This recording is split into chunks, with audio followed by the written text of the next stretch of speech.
This series is about perhaps the most powerful idea ever to occur to a human mind. The idea is evolution by natural selection, and the genius who thought of it was Charles Darwin. I'm a biologist, and Darwin has been an inspiration to me throughout my whole career. His masterpiece on the origin of species was published 150 years ago, and it changed forever our view of the world and our place in it.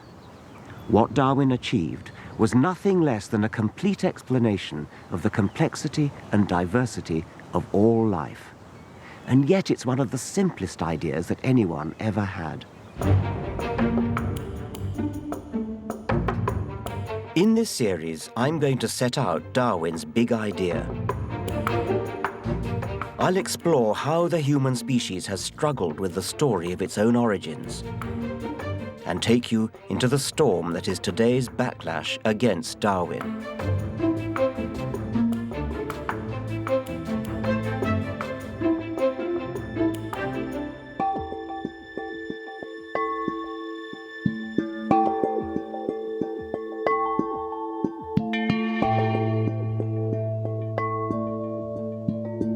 In this first program, I'm going to tell you who Charles Darwin was, explain how he discovered his theory of evolution, what it is, and why it matters. By the end, I hope to have convinced you of the truth that evolution is a fact, backed by undeniable evidence. And I want to give you a glimpse of the brutal elegance of the force which, Darwin realized, drives evolution on. Natural selection.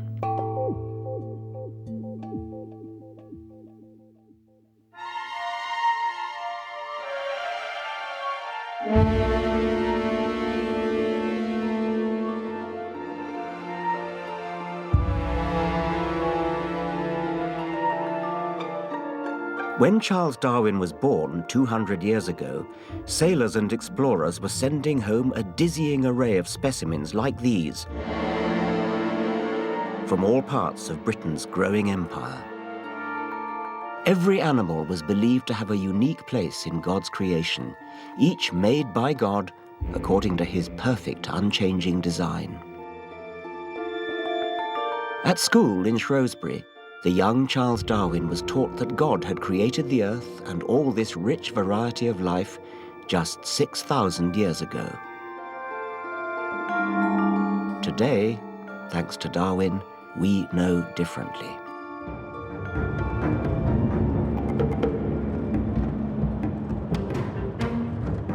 But even now, according to polls, 4 out of every 10 British people prefer to cling to the old ideas and believe that God created our world and every living creature in it.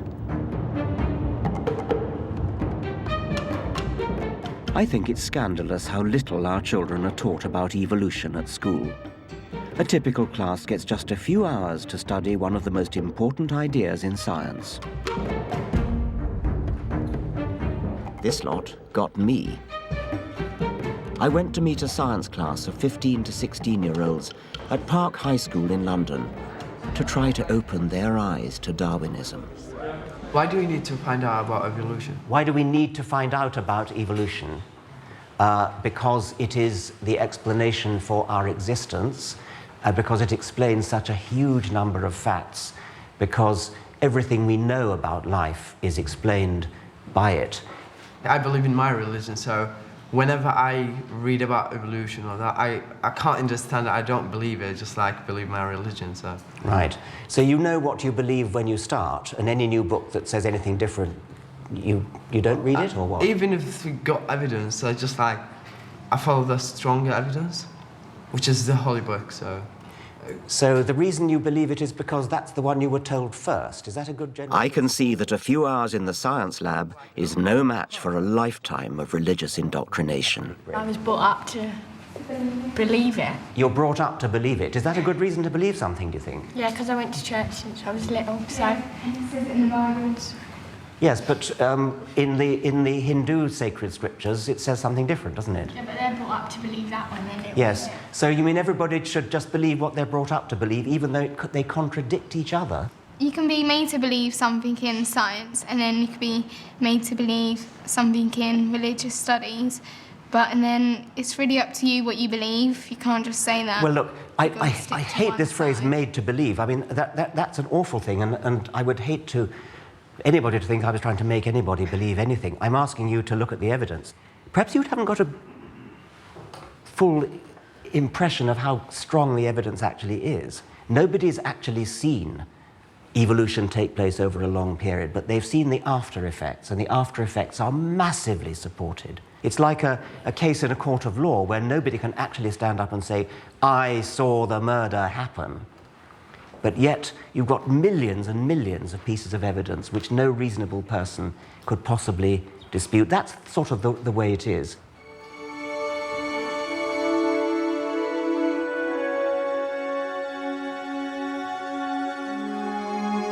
There's only one thing for it. I'm going to show them evidence, something they can touch with their own hands, see with their own eyes. Later, we'll see if I can make them think again. When Charles Darwin was a teenager, he would have been as much of a creationist as some of these children. Darwin was born into a prosperous Shropshire family in 1809. His father was a doctor and keen that his son should follow in his scientific footsteps. But the adolescent Charles, more interested in shooting and fishing than academic prowess, was contemplating an easy life as a country parson. Luckily for him, and for us, he had the opportunity to open his eyes to see the world.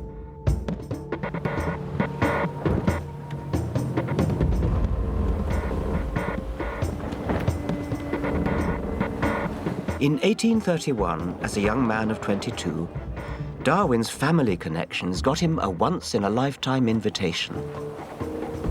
A round-the-world voyage on the survey ship HMS Beagle. Over 5 years, Darwin collected hundreds and hundreds of specimens to send back to the collections.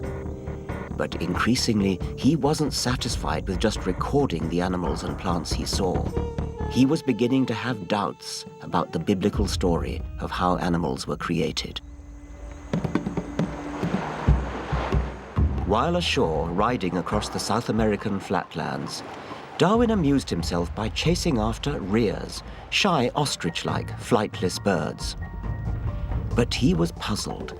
Why had God bothered to create two very similar but slightly different types of rhea?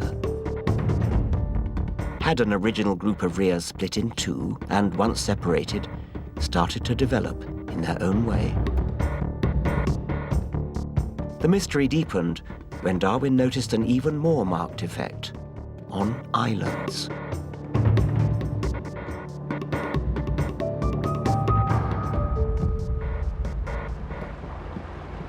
I was lucky enough to retread Darwin's footsteps on the Galapagos Islands last year. Here, he began to wonder why God would have created distinctive kinds of tortoise, finch, or iguana on more or less identical small islands. Were iguanas like these related rather than separately created? Were they cousins of the similar but different iguanas on nearby islands?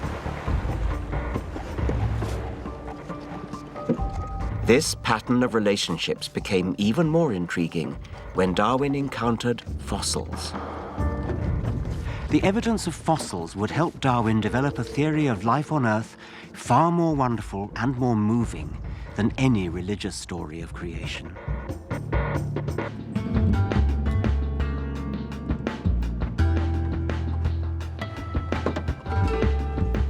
This team of American scientists has uncovered the remains of 2-million-year-old ground sloths. Today, I'm joining the dig because it was fossils like these that made a huge impression on the young Charles Darwin during his voyage on HMS Beagle. To Darwin, they looked like ancient giant versions of animals he saw around him.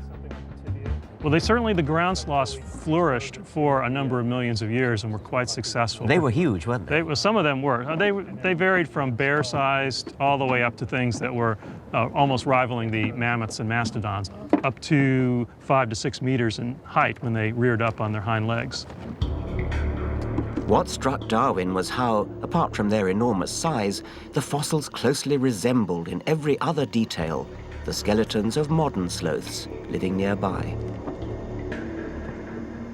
You can definitely see similarities in their details of their teeth, peculiar features that they share with modern armadillos, modern tree sloths, and actually modern anteaters. You know, we can infer that they are related to these animals. The discovery of fossils was a huge challenge to the religious orthodoxy of Darwin's youth. What were these animals? When had they lived? And why didn't they exist anymore? Some suggested that fossils were just God playfully ornamenting his world. Others claimed they were the bones of sinners drowned in Noah's flood. But Darwin was one of the first scientists to correctly identify them as long-dead species of animals. He was starting to grasp that the Earth might be a lot older than the Bible led us to believe. And how had he realized this? Through a fascination with geology.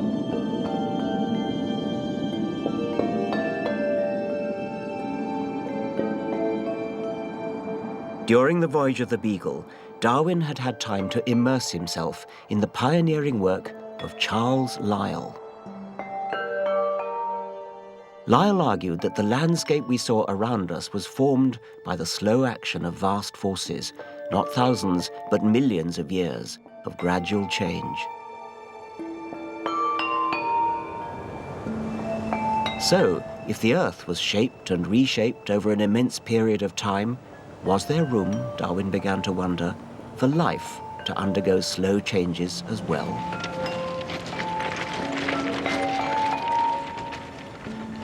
You know how old these rocks are?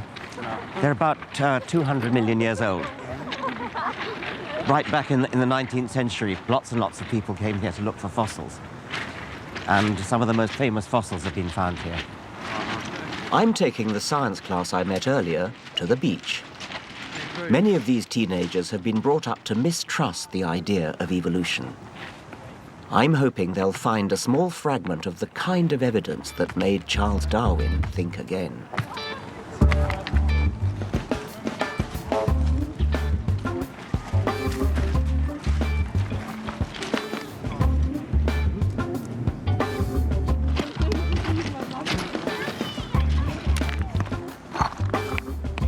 Do you know what our ancestors were like 200 million years ago? Because they were around. I mean, they wouldn't have been here because this would have been the bottom of the sea. They would have been kind of like shrews. Sort of little whiskery, twitchy. It seems to be like a dream, but it's real. Yeah. Yes, it does, doesn't it? This is all sedimentary rock, meaning it's laid down at the bottom of the sea, mud coming down, layer after layer after layer. That's what the fossils are actually in.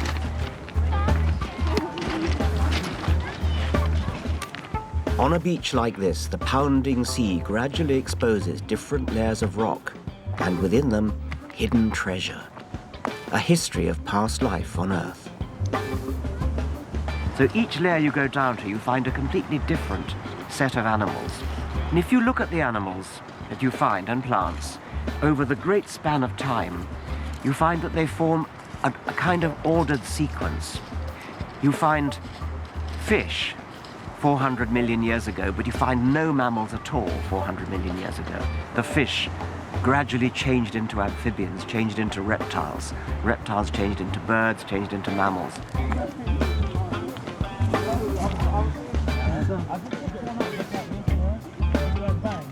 Did you find that? Yeah. Oh, that's terrific. That's really great. Yeah. That's a beautiful ammonite. That's really beautiful. Well done for finding that. That's wonderful. The fossil hunt has been a success. Like Darwin, these teenagers have been brought face to face with some tangible remnants of evolution.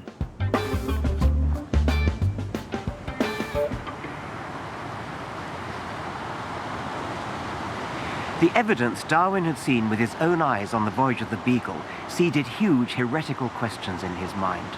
And once he started thinking, he couldn't stop.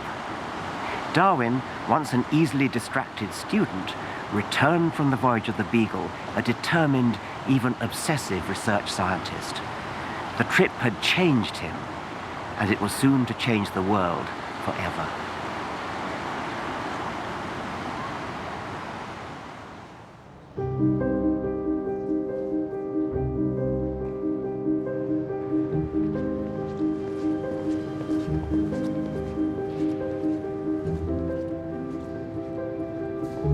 Back in London in the late 1830s, the specimens he'd collected and his reporting of the voyage made Darwin a scientific celebrity.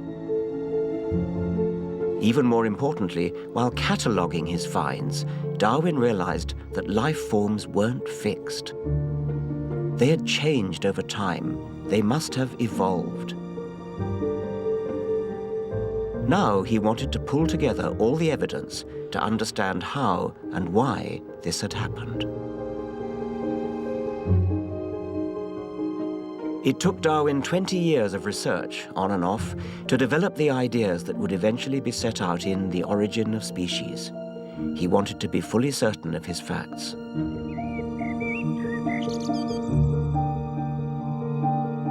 The hard graft was done here at Darwin's home, Down House in Kent. Long before the days of the internet, of course, Darwin drew upon the collective knowledge of an entire generation of naturalists all over the world. He sent out thousands of letters asking for data, posing questions, trying out theories. And back the letters flowed from all around the world into Down House, a river of information. Darwin studied the detail of how different mammals share remarkably similar skeletons. Their limbs have the same bones in the same order, just reshaped and resized to suit different ways of life. He was drawn to the similarity of early embryo development in very different types of animals: fish, birds, reptiles. Increasingly, he became convinced that every living thing must be related to every other. Darwin began to see the history of life as a vast family tree. Life began millions of years ago at the base of the tree, and as time went by, our ancestors evolved, split off and multiplied along branches, until now every species on the planet is a twig at the end of a branch. All are related, all cousins.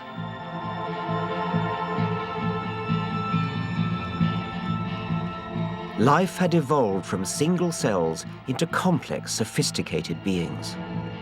It may seem like a huge leap, but Darwin realized it had been achieved by small steps over a vast span of time.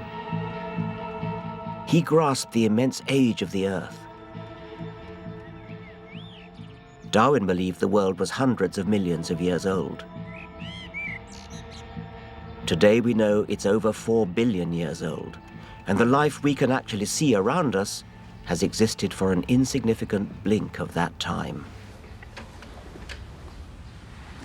Darwin's wife, Emma, used to play to him on the piano in this very room, and Darwin would lie on the sofa and listen.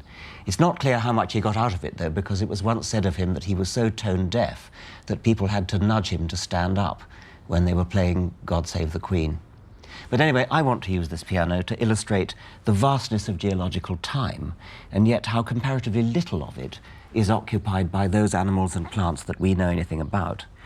If we have the origin of life at the bottom of the piano there, and recent times at the top, I find it astonishing that we have nothing but bacteria all the way up here, past Middle Sea, way up to about here, when more complicated cells than bacteria first evolve. And then we get the first many-celled animals, the first large animals somewhere here. Fish start around here. The dinosaurs don't come in until about here. And then the extinction of the dinosaurs around here. About here, the apes and monkeys. And the whole of human history would occupy a space less than the width of one piano string right at the top of the keyboard. Life had evolved over time, but how had this happened? Why hadn't creatures stayed the same?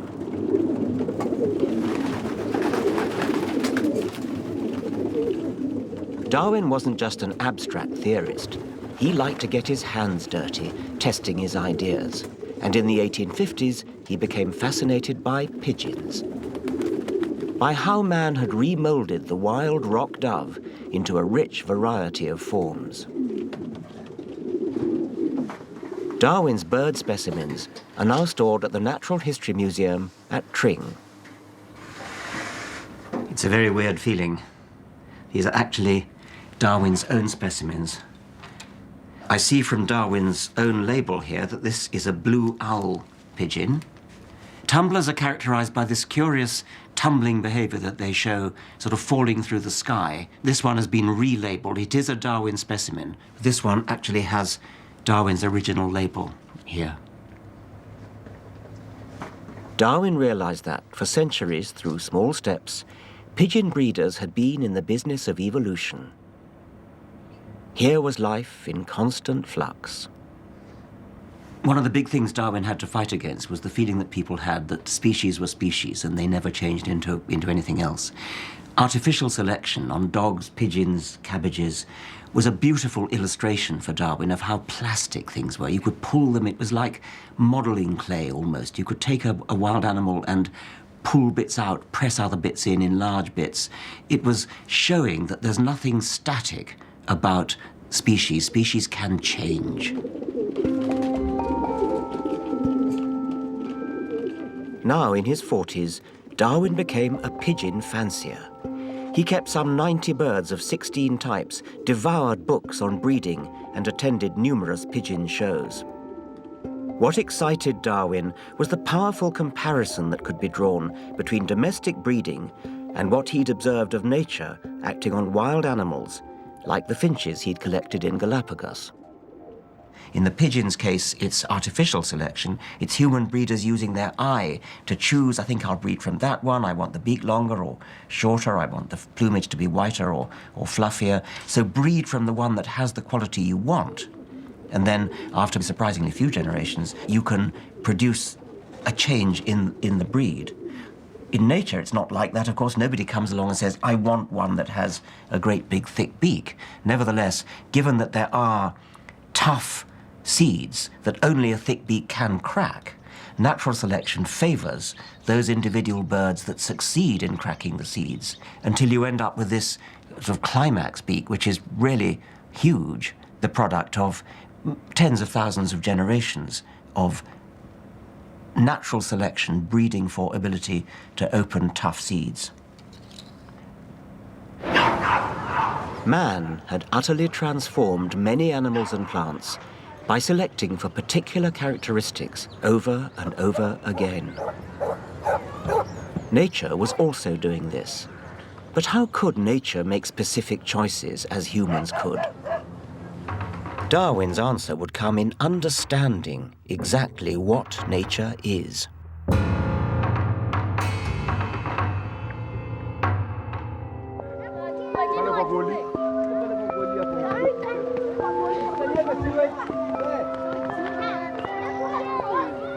A 150 years ago, Charles Darwin's work revolutionized the way we understand our world. For 20 years, he had pieced together evidence that proved the fact of evolution and developed a theory of how nature, not God, selects life in a similar way to humans breeding pigeons. How does nature select? In the cruelest way. Today, much of the world is controlled and cultivated by man, but there are still a few remote places red in tooth and claw. I've come to Kenya, where I was born. It's one of the wilder places on Earth where the full force of natural selection can still be seen. As night falls, it's kill or be killed. For most animals, the reality of life is struggling, suffering, and death.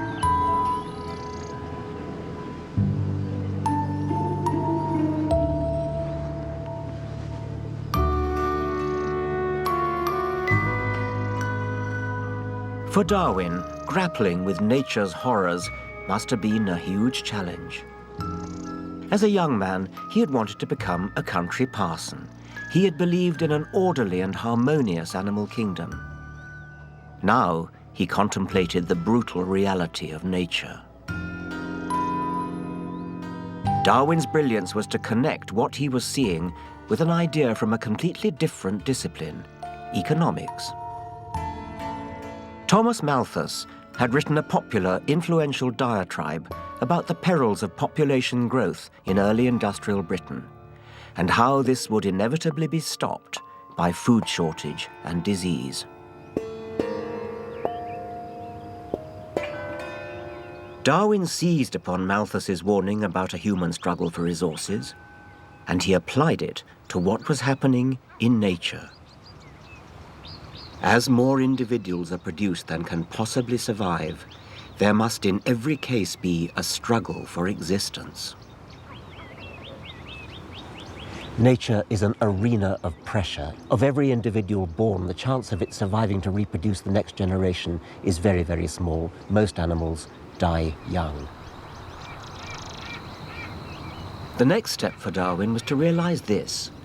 What makes the difference between success and failure in the struggle for existence isn't just chance. All living things vary, even if only slightly.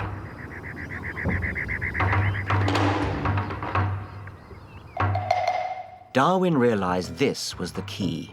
A tiny variation, sharper teeth or faster legs, keener eyes, better camouflage, better sense of smell, can make a crucial difference in an animal's chances of survival.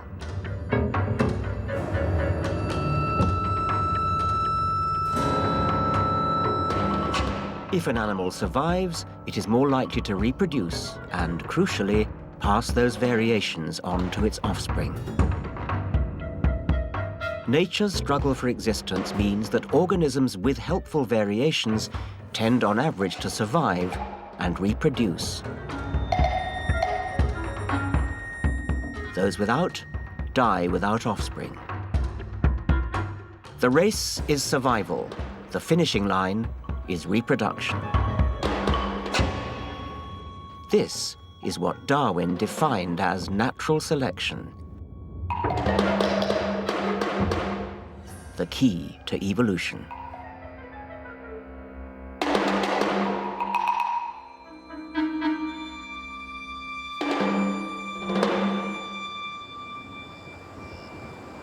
Natural selection is daily and hourly scrutinizing throughout the world every variation, even the slightest, rejecting that which is bad, preserving and adding up all that is good, silently and insensibly working.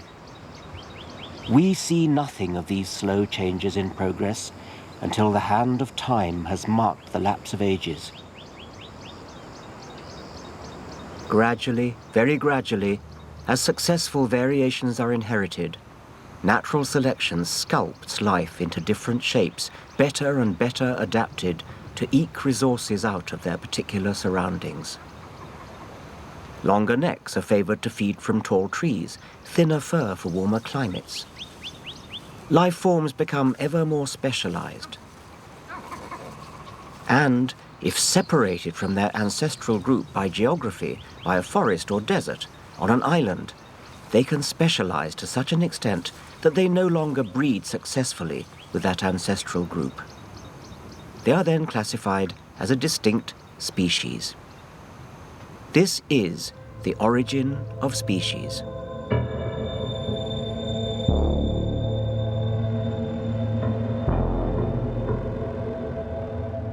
But evolution doesn't stop there. These species are then themselves honed by the presence of other species. the environment in the form of lions is getting systematically worse from the point of view of a zebra. And from the point of view of a lion, zebras are getting systematically worse. They're getting better at running away. Predators are getting better at catching prey. Prey are getting better at escaping from predators. And so there's a kind of escalation. It's an arms race.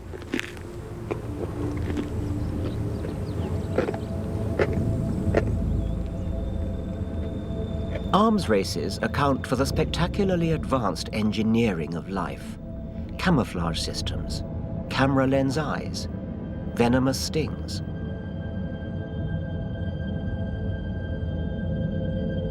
Arms races can be seen in unexpected places.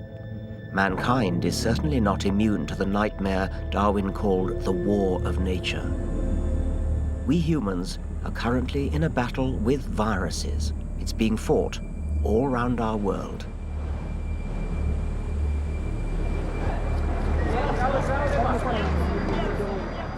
Today, in the slums of Nairobi, natural selection acts through a virulent disease, cutting through the population. Nairobi's prostitutes have on average 7 to 10 clients per day, with a high prevalence of HIV, which causes AIDS. But genetic researchers have found that some lucky individuals have a weapon in the arms race with HIV. Salome? Yeah. How do you do? Are you? I'm Richard. A remarkable resistance to the virus. Can I ask, how long have you been a sex worker?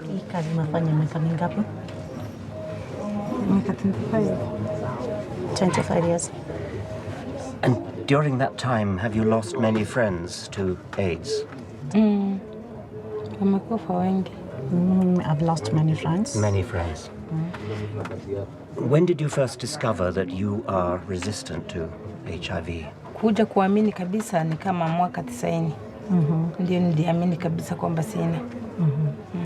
Knew for a long time, but she actually believed completely 1990 that she was a resistant. She feels maybe God has just been good to her and she's the lucky one. Yes. It's not God at work here in all this squalor and suffering. And it's not luck either. The Canadian scientist Larry Gelman has studied the odds of survival. We knew the prevalence of HIV in the sex worker population. We knew the prevalence in the clients that they were dealing with. We knew how often they were having sex with these people. And it was just a mathematical impossibility that they should have been sex workers for as long as they had with the number of contacts that they had and not become HIV infected. The resistance these women have seems to be a variation that can be passed on to their children. Some of the women are related to each other familially. We also think that there's some factor going on in their blood, in their cells, within their cells, that is probably genetically transmitted. I suppose if we came back in 1,000 years, we might expect to see a major shift in the frequency of these genes in the population.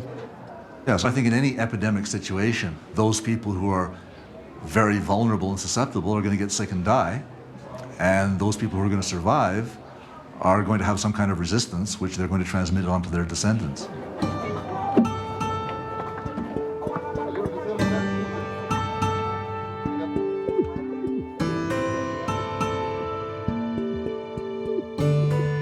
Just as Europeans today are descendants of those who had the genes to survive the plague, so if Africa's AIDS epidemic took its course, natural selection would favor descendants of women with resistance to HIV.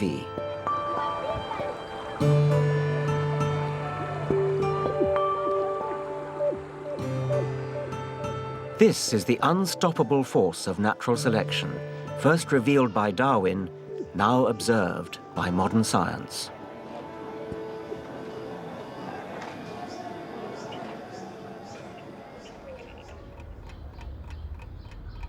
Back in England at Down House, now 20 years after his voyage on the Beagle, Darwin had worked out the answers to the biggest questions ever asked. But he was strangely reluctant to go public with his idea. Darwin himself said that He'd become a kind of machine for grinding theories out of huge assemblages of facts. I think that wasn't really what it was like at all. He was an extraordinarily imaginative, deep thinker. He had a prodigiously curious mind as well. He was drawn to facts that didn't fit. He once said, "I cannot bear to be beaten."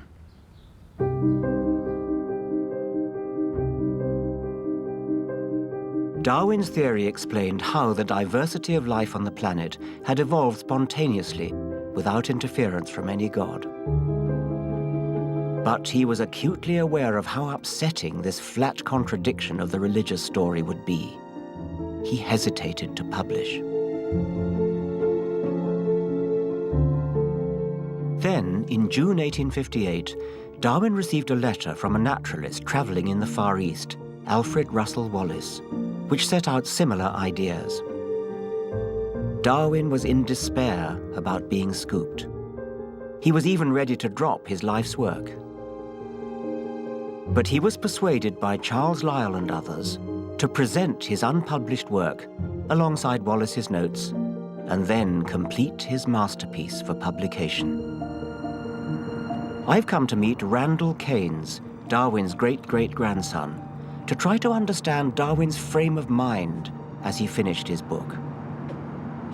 This is a book about geology by Mr. Greenough. Has this wonderful inscription, Charles Darwin, Buenos Aires, October 1832. So he's on the Beagle, Yes. really getting into his stride as a geologist. So this is a scrapbook, a children's scrapbook that belonged to Darwin's daughter Annie. Darwin was no aggressive polemicist. He didn't take to the stage to publicize his work, but sought to influence leading thinkers behind the scenes by sending them proof copies of the book with apologetic letters attached. He would write things like, "This vile rag of a theory of mine." Was that genuine modesty, or was there an element of false modesty about it? It was entirely real. And this is a very strange point about him. Through the years when he was steeling himself for publication, he was at different times enormously confident in it, and then at other times he was utterly uncertain. He had a deep fear, I think, that one species would be discovered that had some element of its makeup that could only have been designed. Doubts may have lingered in Darwin's mind, but finally, 150 years ago, he set out his ideas on evolution and how it worked in The Origin of Species. The book sold out its first run of 1,250 copies within 2 days. It has never been out of print since. The Origin turned our world upside down. But still, there was one big gap in Darwin's understanding.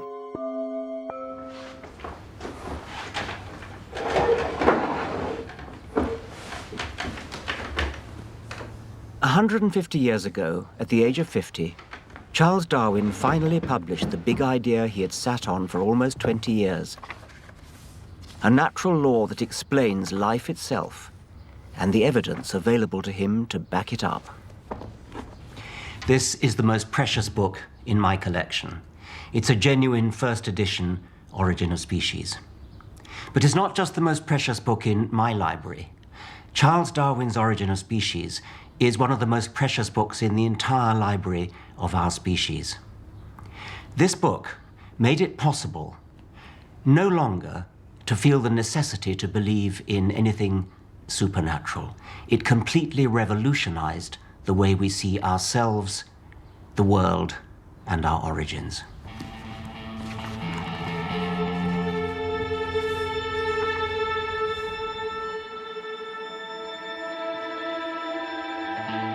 But what Darwin never cracked was how the improvements of natural selection were preserved from generation to generation, why they didn't become diluted by interbreeding. It was only in the 20th century, in the neo-Darwinian revolution, that scientists married evolution with genetics. Genes are the long strings of code, instructions to the cells that build all living things. Scientists now realize that genes from the parents don't blend as they combine during reproduction. Each gene is inherited in its entirety or not at all. The science of the genes also showed how new variations arose. When animals reproduce, their genes are copied and put into sperm and eggs. During that copying process, occasionally there's a random mistake. Those mistakes are mutations, which give rise to new characteristics, on which Darwinian natural selection then acts. And what's more, genes can be compared with pinpoint precision. The genes in every cell of every living thing are made up of DNA, a code of the same 4 chemicals known as A, T, C, and G, which these machines can analyze. Whether the cell builds a hamster, a horse, or a human simply depends on the order of the letters in the code. Just as Darwin might have predicted, animals more closely related by evolution have more similarities in their code than more distantly related animals. And these codes can be printed out right here in this man's lab. In 2000, Craig Venter was among the first scientists to map the human genome, our sequence of code letters. In the process, this unlocked the ultimate proof of Darwin's tree of life. He was looking at the visible world and seeing how different it was. We now have the opportunity with this tool set to look at the invisible world that he could only get hints of. Yes. And it shows that this vast continuity from the simplest life forms to the more complex. He, of course, emphasized diversity because that's what he saw at the whole organism level. But you're finding the incredible similarity that there is between creatures. I mean, even bacteria. To me, it's not a theory anymore. I've looked at the genetic code of this wide diversity of species, and it's a continuum. Yes, well, evolution is a fact. I mean, that's right. There's no question about that. And I'm always being asked, well, produce the evidence, and really, you're producing the best evidence of any. I mean, fossils are nice, but if we hadn't got a single fossil anywhere, the evidence that from this lab alone code on its own would be absolutely not just enough, but overwhelmingly, staggeringly enough.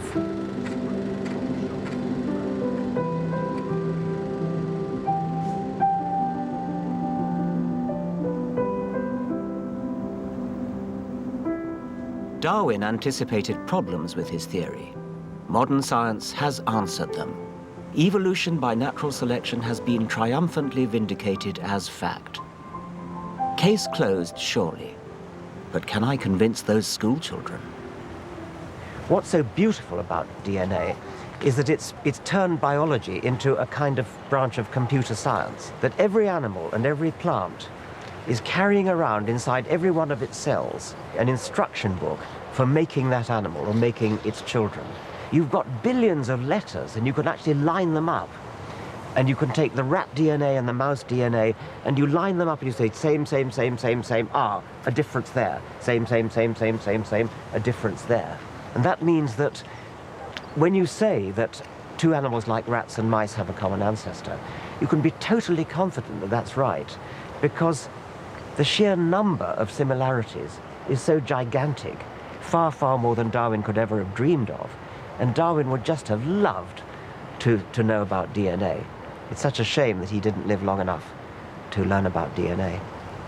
I already believed in evolution, but this has just helped me to understand a bit more about it.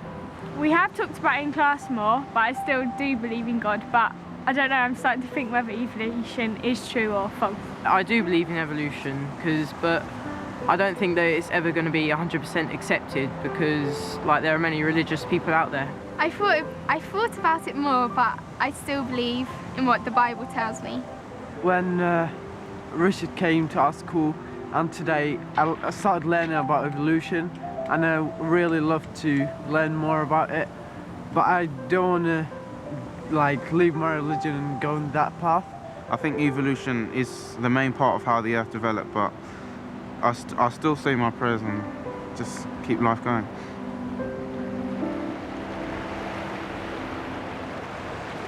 I only had a few hours with these children, but I hope it'll help them begin to open their eyes to the wonderful reality of life, and at the very least, ask questions about what they've been brought up to believe. Darwin used to do a lot of his thinking on solitary walks along this path around his home, Down House. At the end of Origin of Species, he contemplated how an entangled bank along a lane like this, with its teeming life of plants, birds, worms and insects, had been formed by the unseen laws acting around us. There is grandeur in this view of life. Whilst this planet has gone cycling on according to the fixed law of gravity, from so simple a beginning, endless forms most beautiful and most wonderful have been, and are being, evolved. Thanks to Darwin, we alone of all species know that each and every one of us is a thread in the evolved fabric of life. Darwin showed us that the world is beautiful and inspiring without a God. He revealed to us the glory of life and opened our eyes to who we really are and where we've come from.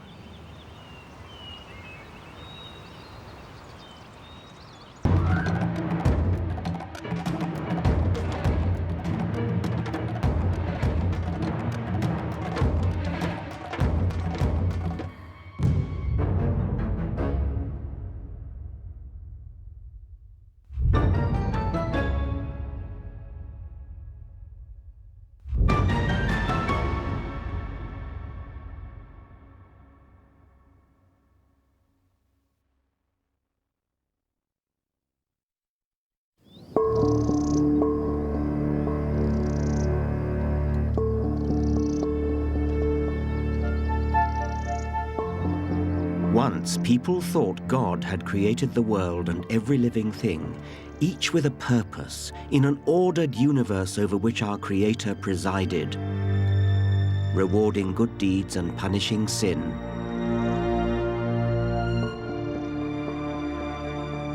Charles Darwin's theory of evolution by natural selection blew a hole in this comfortable explanation of life and faced us with a blindingly obvious yet disturbing truth. Humans don't have dominion over animals. We are animals. We're the fifth ape.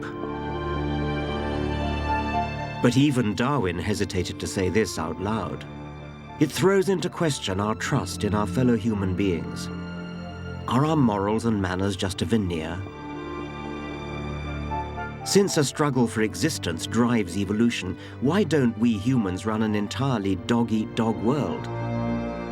How about genocide and ethnic cleansing? Are they some kind of survival strategy? In this program, I want to confront the issue that Darwin skirted around in The Origin of Species, the evolution of human beings. I want to ask what it means for us to be evolved. The question is more urgent than ever. Increasingly, religious people and others attack Darwinism for, in their view, excusing selfishness and barbarism. Throughout my career, I've wrestled with how to reconcile my liberal values with what Darwin revealed to be the pitiless war of nature. So now I'm going to take you into the Darwinian heart of darkness and look for answers and for hope.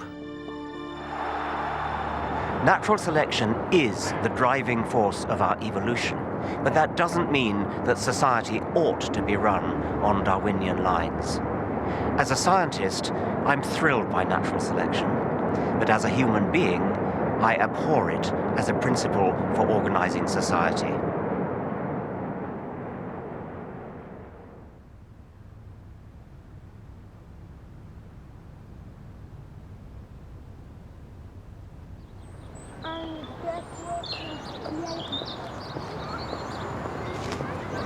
Evolution by natural selection is a very simple idea. Over thousands of generations, in a struggle for existence, successful variations have survived to reproduce. A process that gradually carves life into more and more specialized forms. Life forms that include the apes, gibbons, orangutans, gorillas, chimps, and us.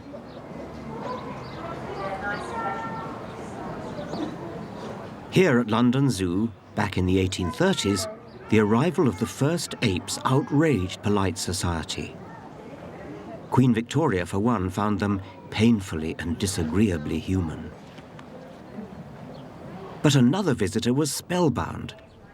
The young Charles Darwin saw the unmistakable truth staring back at him from the other side of the cage.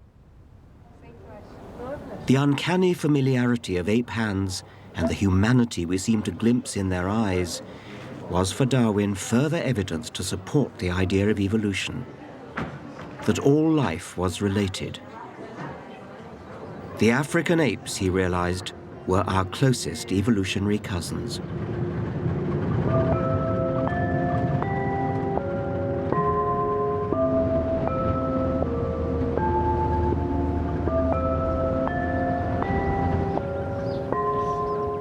East Africa, my birthplace, and rather more importantly, the birthplace of the human species itself. Between 5 and 6 million years ago, there lived in Africa an ape who had 2 children.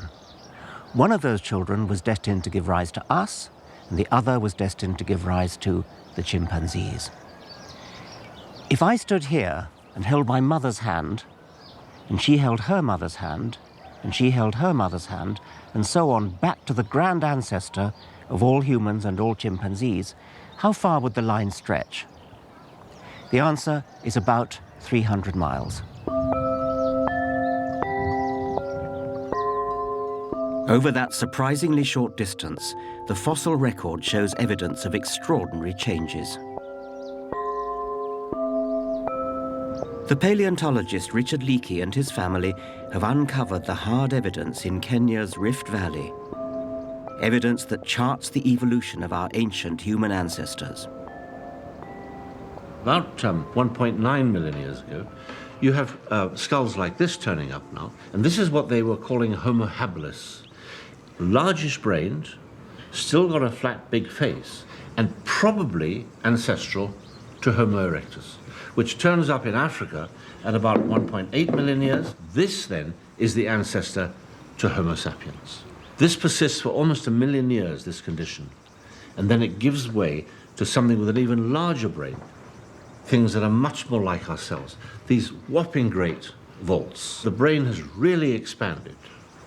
It's much more like a modern human brain in terms of size and in terms of shape. And by the time you get to this, all of these others have disappeared from the fossil record. So there's all the major steps in the human story are in fact told in Africa.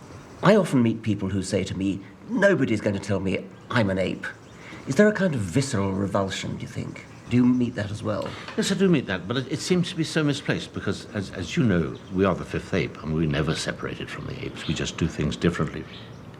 I've often found it fun to go to an ape exhibit in one of the big zoos, and you can watch people looking at a group of chimpanzees. And what is very clear if you watch their facial expression, you can see that they're not so sure that that ape's like them, but they can look around and say, yeah, there's a similarity between the person on the other side of the cage. We are closer to chimps, African chimps, than a horse is to an ass. Horses and asses put together produce offspring. Wow, says everybody. Are you? Yeah, I am.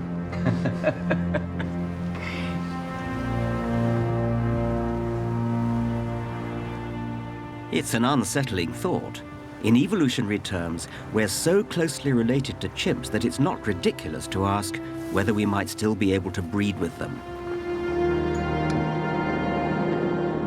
We're the human animal, upright, big-brained ape cousins who evolved to outthink the competition. As a biologist, I've wondered at the challenging implications of this, what it tells us about human society now. But over half the people on Earth are so horrified by what Darwinism reveals about our origins, they just refuse to believe it.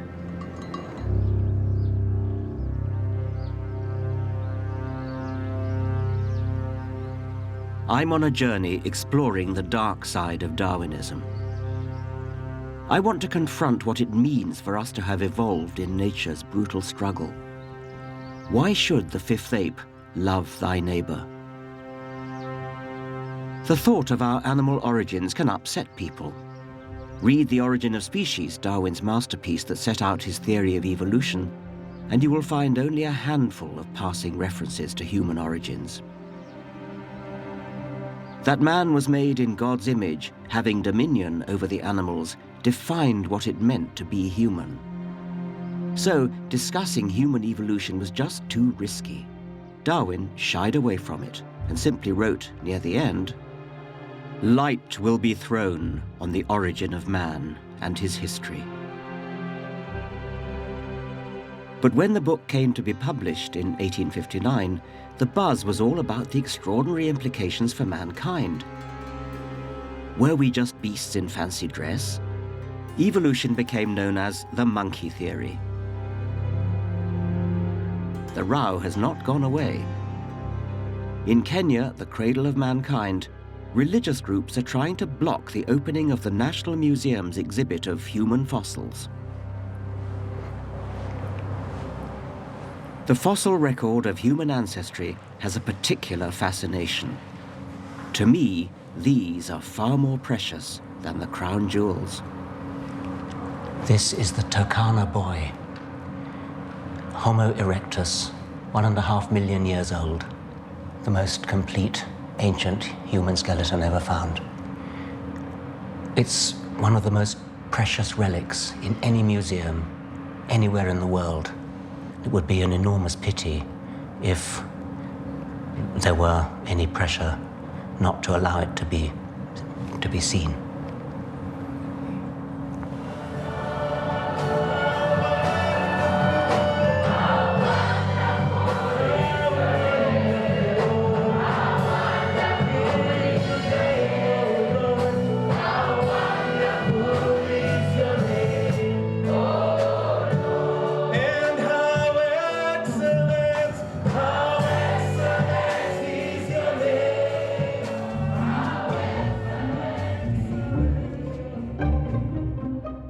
The 10 million strong evangelical movement in Kenya has run a Hide the Bones campaign. By coincidence, I was born right next door to the church where the protest is being led by Bishop Boniface Adoyo. Bishop, how do you do? Very nice of you to agree to this meeting. Same here to meet the great professor. Oh, let's go into it. You know, I was born just over the road there. No, I'm told over the other side. Well, we'll have to work that out later. Yeah. And you've met your... It was clear that we weren't going to see eye to eye from the beginning. I'm an ape. Yeah. Are you, Bishop? I'm not. Okay. Definitely I'm not. I'm special. Made in the image of God, in the creative mind of God, creative as God is, who made me. That's the difference between the ape and me. Well, I'm an ape. I'm an African ape, and I'm very proud to be an African ape. Yeah. And so should you be. Don't you think the evidence should be displayed for all to see and make up their own minds? Yeah, sure. Everybody, but you're against displaying everybody it. You're against should make up their own mind. No, I'm not against the display. I'm against the attachment of the evolution theory to the displays. You see, that's all we're talking about. So you'd be happy for them to be displayed but not with evolutionary messages. Because they are complete human being skulls. Well, not really. I mean, they're very much smaller than ours, and they've got very much less brain. The 3-million-year-old one had the same size brain as chimpanzees. They were kind of chimpanzees on their hind legs. Mm-hmm. So it was a first step towards becoming human. And the next step was then, in the Turkana boy, to have a bigger brain.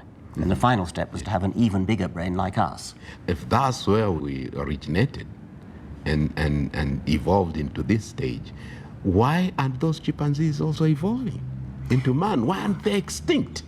Because by the time we developed to this level, they should have been extinct. No, that's not the way evolution works. We're not descended from them. Yes. We're cousins of them. So we and they go back to a common ancestor. There are the chimpanzees, there's us, we go back to a common ancestor. Now, that common ancestor was not a chimpanzee and it was not a human. It was something else.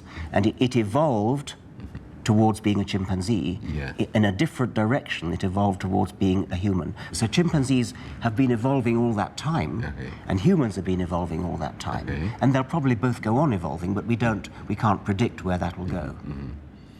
Our discussion now threw up an important point about evolution. So what is the goal of evolution? What is the ultimate goal? Is it for us to have big heads? No, there is no goal. There's no goal? It just happens. That doesn't answer my question. Where are we heading to? I mean, up to where shall we say that this is the limit It doesn't of have evolution? goals. It's a misunderstanding of evolution to say it has goals. It never did have goals. It just changes.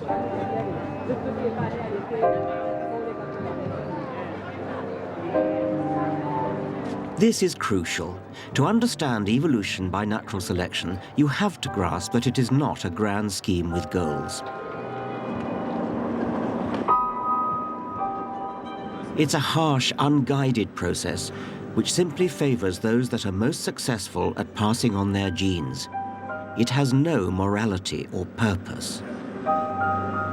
And we humans are just one of its products.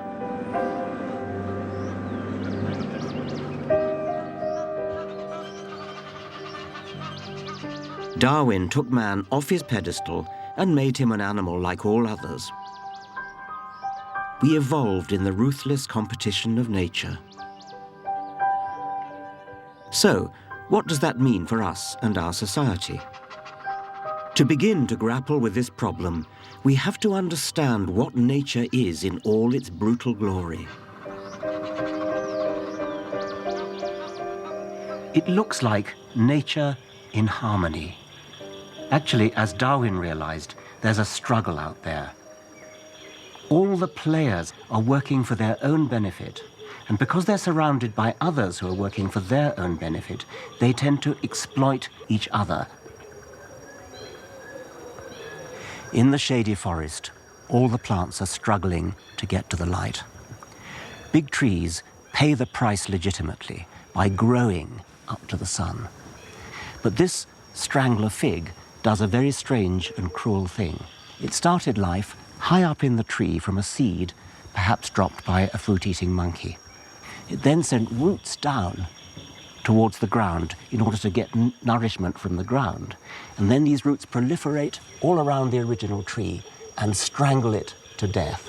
Eventually, the original tree will die, and the fig will be left standing on its own, having usurped its position in the sun.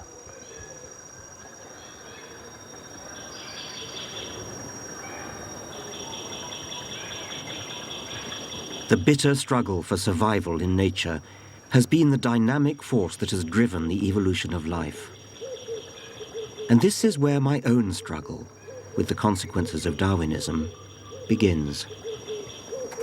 Attacks on Darwin have claimed that his goalless, soulless theory has unleashed the worst of human nature.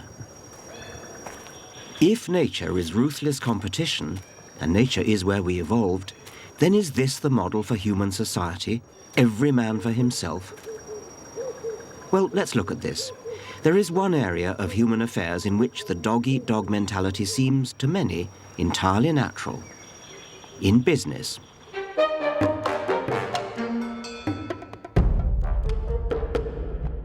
Certain elements of business have always loved what they perceive as Darwin's message. The strong must survive, the weak perish. Here is apparent justification for unrestrained capitalism and denying help to the poor. Several of the great entrepreneurs of the early 20th century, the so-called robber barons like the oil tycoon John D. Rockefeller, were unashamed social Darwinists. They believed human progress would be delivered by modeling business and society on nature, on the unceasing struggle of the jungle. Today, the giants of the oil industry stand as monuments to Rockefeller, the architect of our business age. I've come to a convention of entrepreneurs in London to observe today's business animal up close. My best friend is a money broker in the city and has more money and knows what to do with, and he's offered me whatever I need. Okay, one thing's confusing me, and that is why you're here. Mark, good presentation.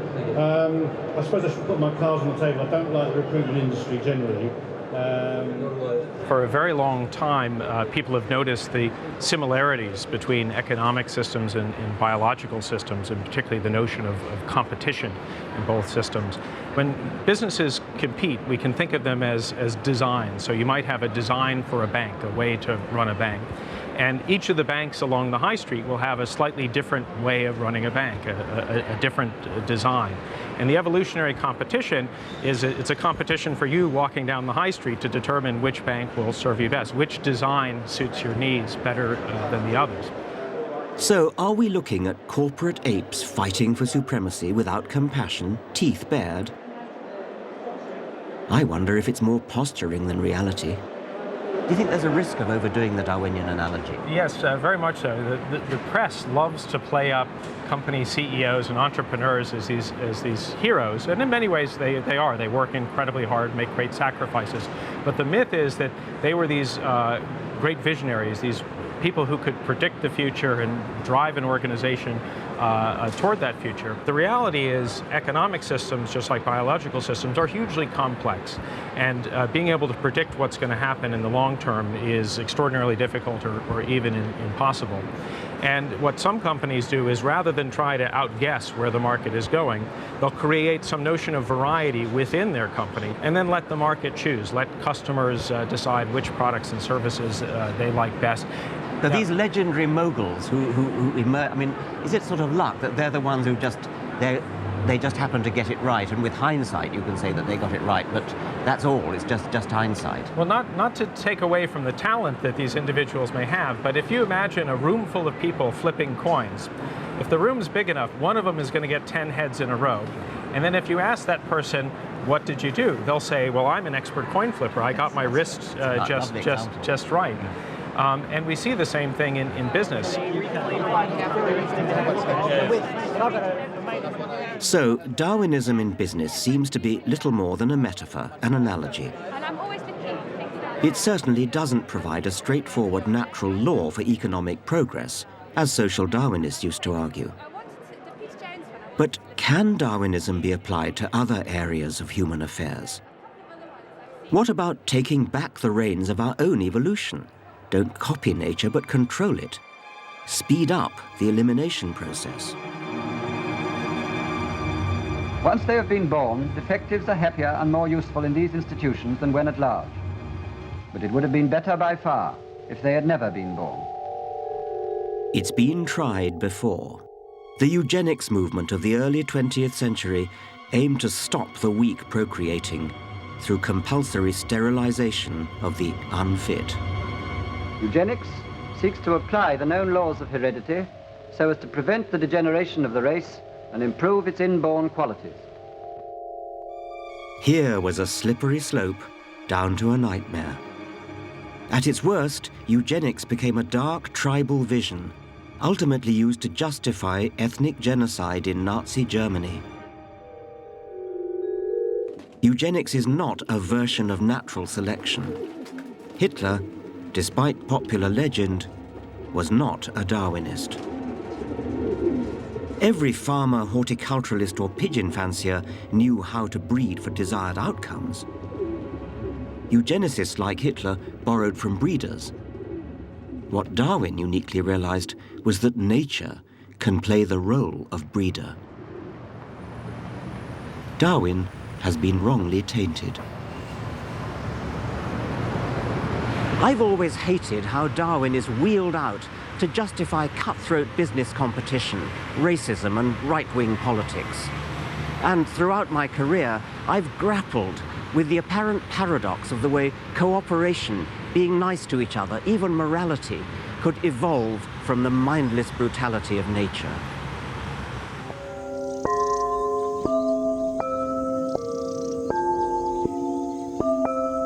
Charles Darwin argued in Origin of Species that evolution of life on Earth had been driven by a brutal struggle for existence. Natural selection can seem bleak for many biologists. Certainly nature can be pitiless and cruel.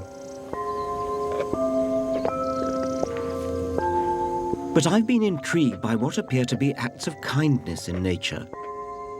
Warning cries, huddling for warmth and comfort, and mutual grooming. Animals like these are displaying what we call altruism. They're giving something to another at a cost to themselves.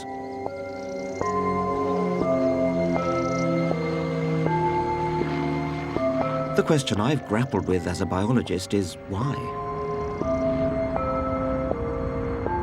The explanation must at some point involve the brain. Altruism, like any other behavior, must have evolved over time as brains have evolved. So now, I want to talk to somebody who knows about our evolved psychology.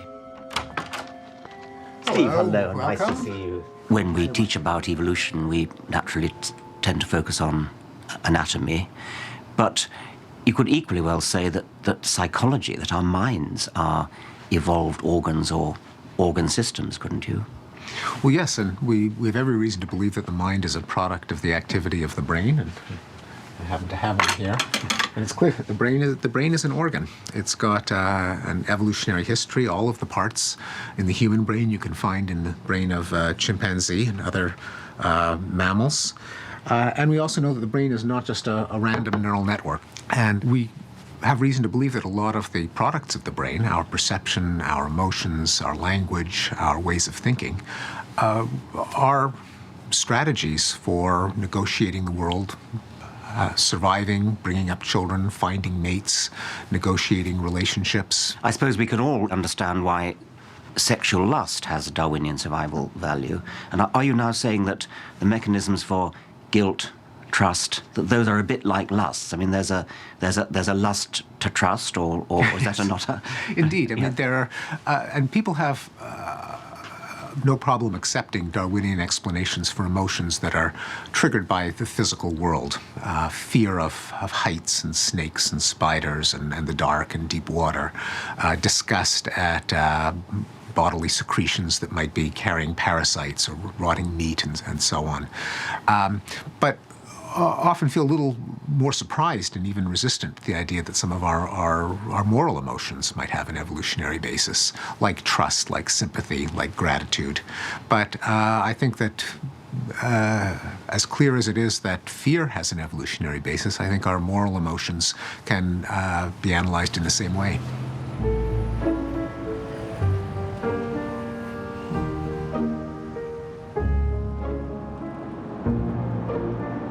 I think Steven Pinker is right, and that we do have an evolved morality. But I also understand why there is resistance to the idea. Why would the genes for the parts of the brain that involve giving at a cost to oneself be inherited in nature's brutal struggle for existence? Darwin defined this as sexual selection.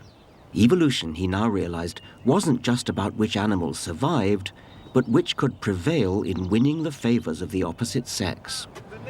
Cowboy, keeping it real for you.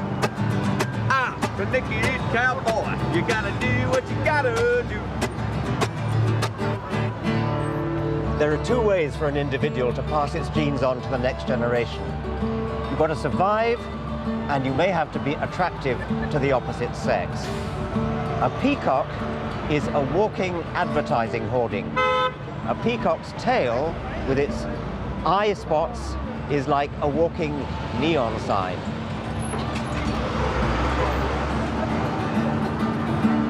Here in America, I'm looking into an unexpected way in which women could be said to be practicing a form of selective breeding.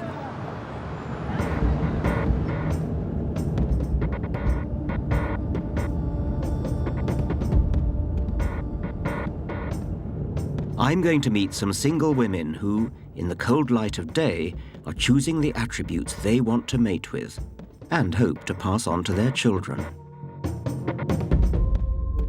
Is it even possible that kindness, altruism, is one of the things they go for. Hi. Hello, you must be Stacy. Yes, I am. Welcome. I'm Richard. Very nice to meet you. Come in. And this is? These women want to become mothers through a sperm donor. It's a kind of high-tech sexual selection. Very much for... Did you think you were choosing a man that you yourself Yeah, might have been absolutely. attracted to? Absolutely. I mean, it's a little bit, I joke, it's a little bit like going on Match.com. You pay Yes. for a 3-month membership and you look at the photos. And, you know, I know some women that look at it that way. You know, you're looking for healthy, attractive, fit, and intelligent. So I would want those qualities for my child, the same qualities I would want in a partner. Right. They're appealing for people in general. Yes. At least that's how I look at it.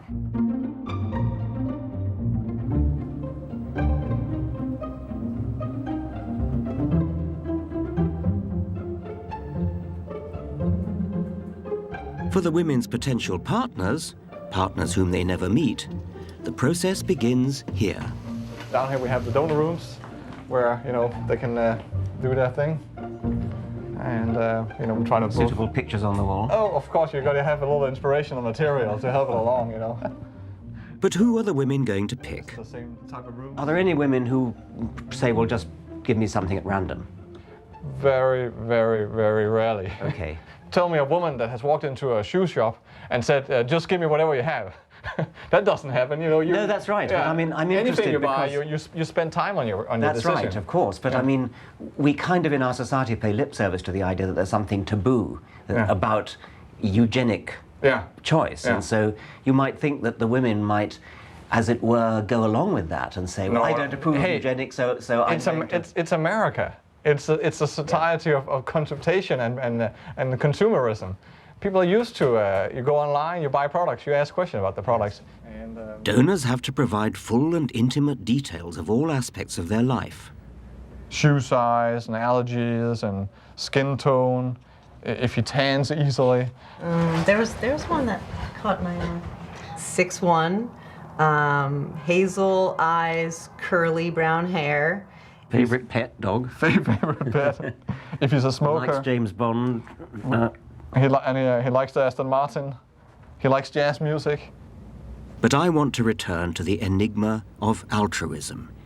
Is it possible that among the qualities women want in a sperm donor is niceness, kindness?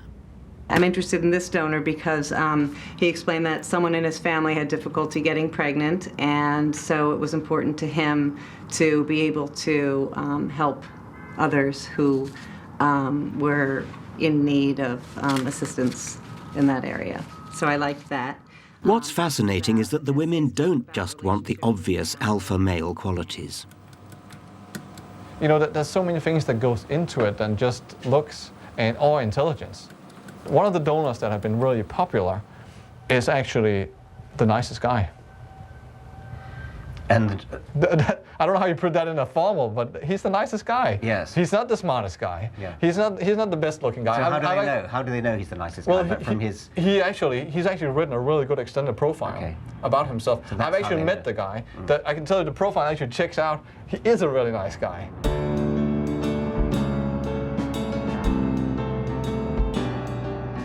So what's going on here at a more fundamental level? This goes back to an old interest of mine. I became fascinated by the issue of how animals evolved to be nice when I started teaching biology at Oxford in the 1960s. This was barely 10 years after the structure of DNA in genes had first been cracked by Watson and Crick. And I was intrigued how the new science of genetics could help provide an answer to the puzzle of altruism. Genes are coded instructions that build every living thing, body and mind. They give rise to the distinctive family nose down through the generations. They dictate what color eyes you have. But such examples are just the outward and visible tip of the iceberg. Now here's the point. We organisms, you, me, an octopus, a forget-me-not, or a giraffe, are survival machines. We're vehicles for the genes that ride inside us, vehicles that are thrown away after we've handed the precious coded information on to the next generation through reproduction. Genes are copied from one generation to the next, on and on. So they, and they alone, are immortal. I advocate a kind of gene's-eye view of nature. The genes that survive are the ones that consistently provide slightly longer necks, slightly keener eyes, or improved camouflage, and so help their vehicle to survive, and therefore pass those same genes on. The survival of the fittest really means the survival of genes, because it is only genes that really survive down through many generations. A gene that didn't look after its own interests would not survive. That's the meaning of the phrase, selfish gene. Okay, so how can selfish genes support kindness? If genes are striving selfishly to make more copies of themselves, how can a gene achieve this selfish objective by making its bearer behave altruistically?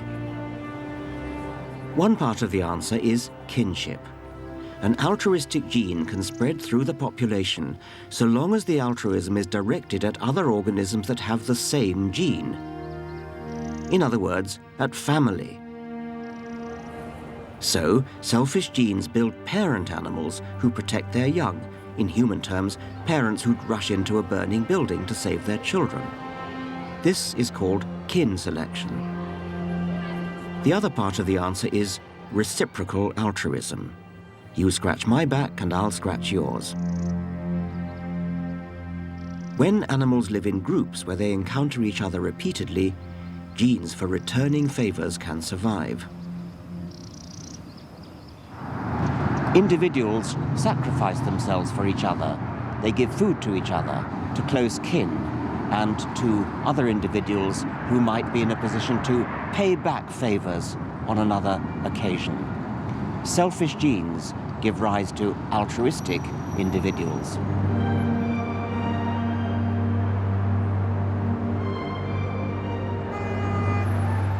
In the 70s, I wrote a book bringing these ideas together, called The Selfish Gene. The idea that altruism ultimately boils down to a survival game for genes raised hackles, but it's now widely accepted among biologists. But it's not the end of the story.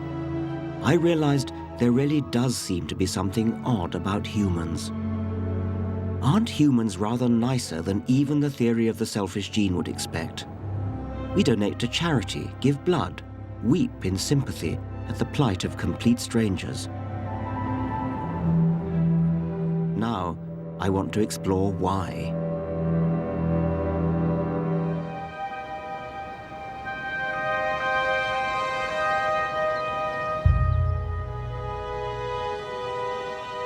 I've been struggling all my life with why people should be quite so kind and decent to each other. At first glance, it seems to go against the dog-eat-dog viciousness of Darwinism. To be sure, Darwinism was softened because it was in the selfish interests of genes to build altruistic animals. There are good genetic reasons for limited acts of kindness. But I can't help wondering, is this enough to explain the kindness of humans, or even chimpanzees? The Dutch primatologist Frans de Waal has been a critic of the selfish gene idea. He studies chimps. He believes that our closest living relatives exhibit empathy and moral concern that goes beyond the kin altruism and tit-for-tat of selfish genes. Let's say there's a big fight, someone loses the fight. Very often another one will go over to them, put an arm around them, try to calm them down, groom them. We call that consolation behavior, and actually that's common enough that you can collect data on it.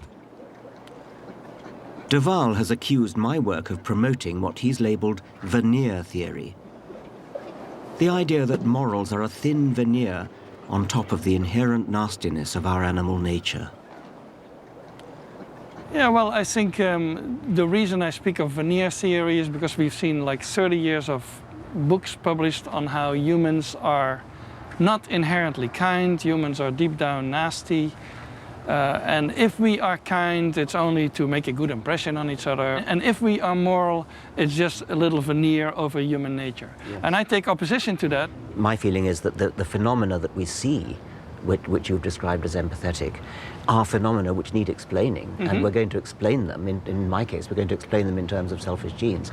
Selfish genes are just as good at explaining altruistic behavior as they are at explaining selfish behavior. But maybe the problem is that it is certainly a self-promoting gene. And so the word selfish has a motivational content, of course. And I think that's where people sometimes get confused between, if we have selfish genes, that means that we must be selfish. And those things need to be kept apart. Well, they really do. I mean, it's a very unfortunate confusion, because most of the book is about altruistic behavior. Yeah.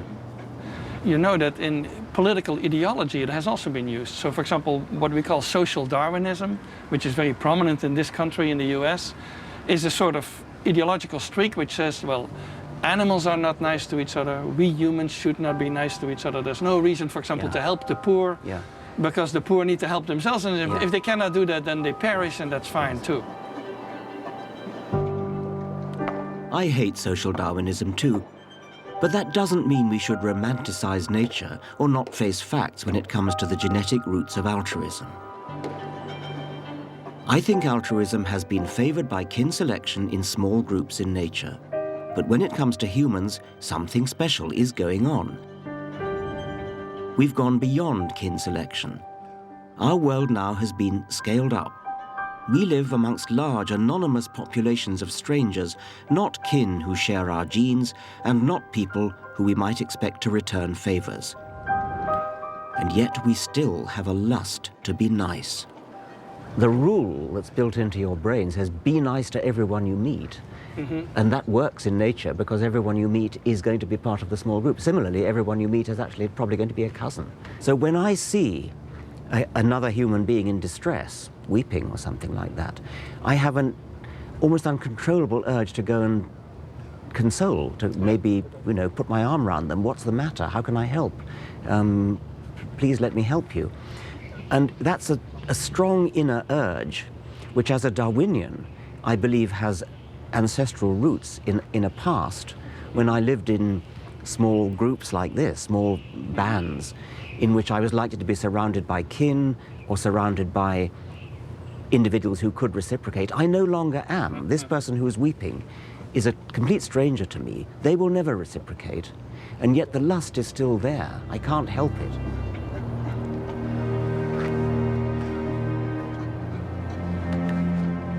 She lost it. She got it last time. I got another one. Keep her. Oh, brilliant.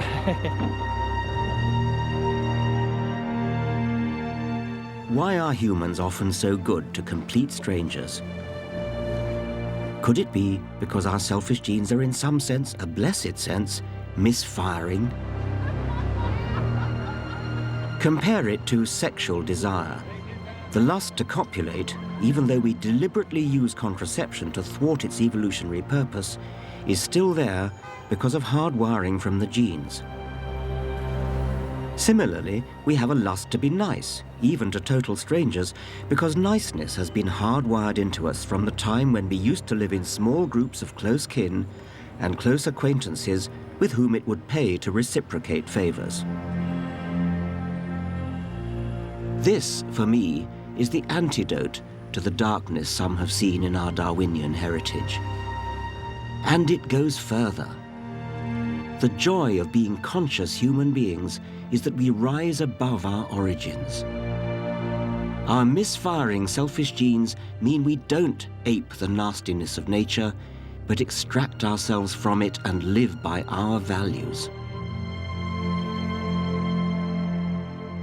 As Darwin recognized, we humans are the first and only species able to escape the brutal force that created us, natural selection.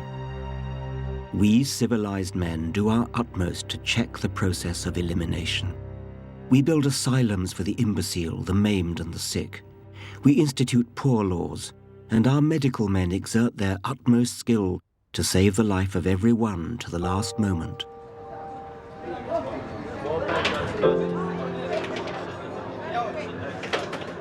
This is the 999 Club in London's East End. It takes in the less fortunate, alcoholics, drug addicts and the homeless, providing them with tea and hot meals. Such altruism is, I believe, among the pinnacles of human civilization. We care for the most vulnerable in our society. We look after the sick. We give welfare to the needy. Because I feel, which I've always felt, that they need something hot to warm them up. You know, when they've been out all night sleeping and they've got no, you know, and they've got no warmth in their bodies. And I should think if we only have a cup of soup. And what makes you feel the need to be so nice and so good? Well, I was a war child, so we never had a lot of food, and that's why I've always tried to look after these best I can. You know, and I think, well, if they're hungry, I'll feed them. So you felt hungry as a child, so Yes. you felt, I don't want that to happen to other people. No, that's it. That's how I felt. We can empathize. We can imagine how it is for others. A society run on crude Darwinian lines would be a ruthless, merciless place. Fortunately, natural selection gave us big brains. With those big brains, we can plan a gentler society, the sort of society in which we would want to live. Evolution has no purpose. There's no benevolence there, no forward planning. Some people find that disturbing, but there is a better way to think about it. We, alone on Earth, have evolved to the extraordinary point where we can understand the selfish genes that shaped us. They are not models for how to behave, but the opposite. Because we are conscious of these forces, we can work towards taming them. Through kindness and morality, modern medicine, charity, even paying our taxes, we can overthrow the tyranny of natural selection. Our evolved brains empower us to rebel against our selfish genes.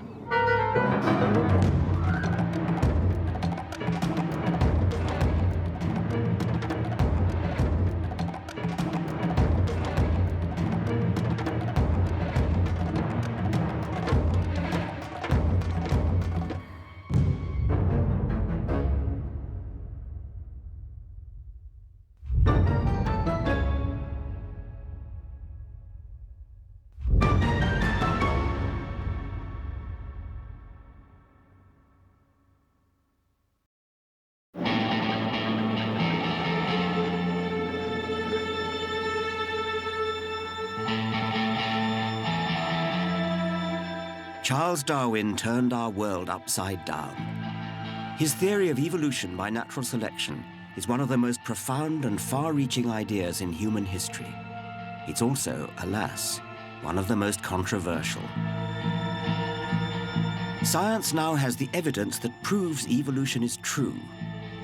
Yet today, incredibly, the opposition to Darwin is more fiercely vocal than ever, denying plain facts in more and more elaborate ways. You haven't seen it and I haven't seen it, so please stop calling it science.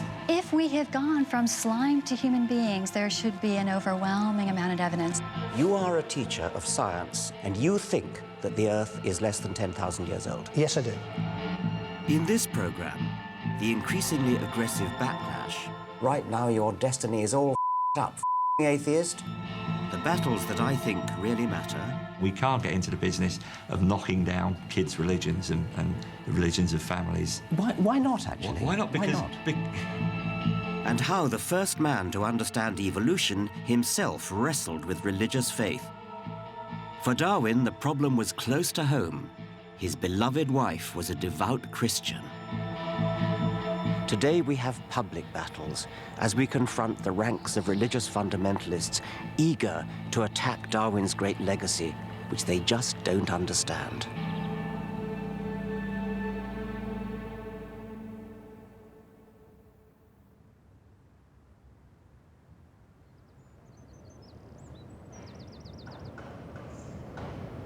When I was a young boy, I looked to God to explain life. And then I was introduced to Darwin and evolution by my father. At first I didn't get it. It didn't seem possible to me that something so simple could explain so much. But then I learned about it a bit more, I thought about it a bit more, and then suddenly the penny dropped. I really got it. This incredibly simple theory really was capable of explaining everything about life, the beauty, the complexity, the diversity. And then I thought, well, if science can explain something so apparently inexplicable as life, who knows what the limits might be on what science could explain more generally, without any recourse to the supernatural. At that moment, I became an atheist, and I've never looked back.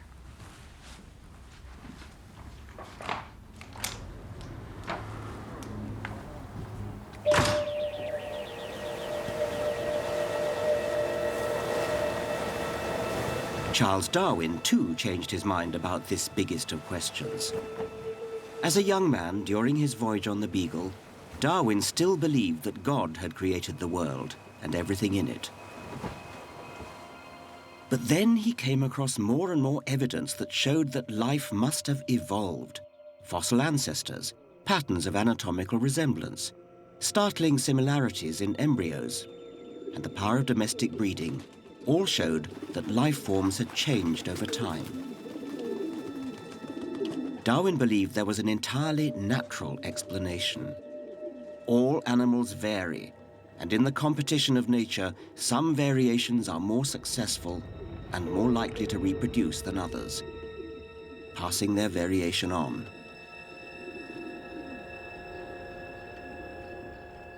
Here in his study at Down House, Darwin grasped that the religious story of creation ran against the evidence of the natural world. With evolution, God just wasn't part of the picture. But there was a problem for Darwin.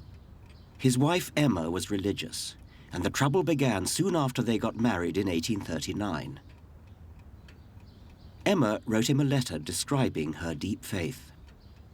But Darwin was no longer convinced there was a God. He agonized over the letter and scribbled on it, "When I am dead, know that many times I have kissed and cried over this." Darwin never criticized religion directly in public. I think he didn't want to hurt his wife's feelings. Instead, he let his science do the talking. He predicted that science would bring about a gradual illumination of minds. Yet, sadly today, it seems harder and harder for people to see the light.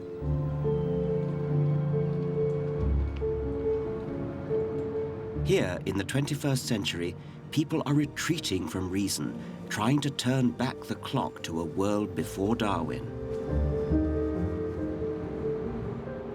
You see, Genesis chapter 1 says everything that God made was very, and none of you think kill or be killed, survival of the fittest, nature red and tooth and claw is good. Is the world really 6,000 years old?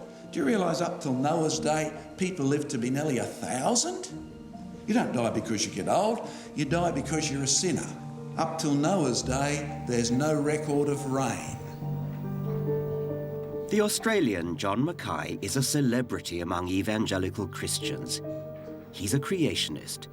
He believes in the literal truth of the Bible's creation story, and he attacks evolution on the very crudest level.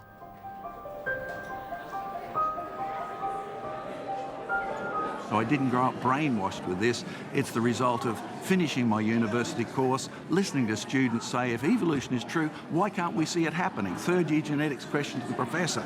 Right? You take that question seriously, do you? Oh, yeah. Yeah, and the professor, his answer, I took even more seriously when he said, well, it happened so slowly you wouldn't expect to see it happening, and all of a sudden I thought, hang on. And that's true. Good. So in other words, what you don't see happening is not science. It's unobservable, and you were the first person to admit it on PBS. See. You're using the word see as meaning see within one lifetime. If a phenomenon takes millions of years, of course you're not going to see it. Which means you have a faith position. It does not. And you need to admit it. It means you have to use other there. evidence than the evidence of one man's eyes. It means you have to look... sorry, Darwin was only 1859. That's only 150 years ago almost, right? And you haven't seen it, and I haven't seen it, so please stop calling it science and call what you're teaching philosophy or atheism if you're going to really be honest, and my time is up. That's ridiculous, but anyway, thank you very much. Thank you.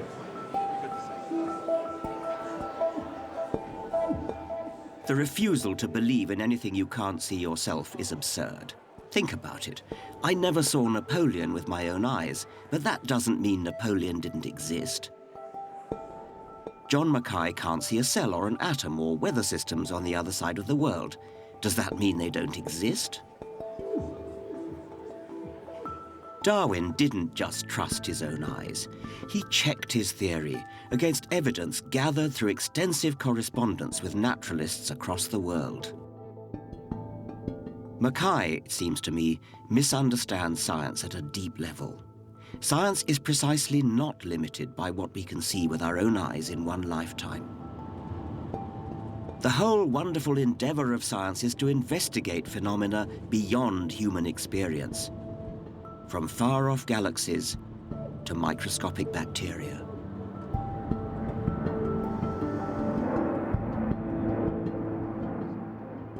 Creationism's next best strategy is not flat denial, but to claim there is evidence against evolution and that a genuine debate is yet to be had. This is the creationists' favorite claim in America, where the battle between faith and science really rages.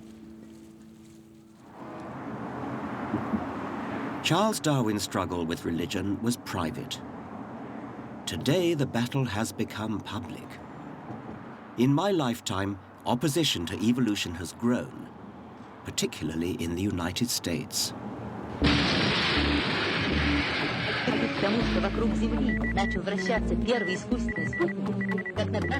50 years ago, the Soviet Union launched Sputnik, and the space race began.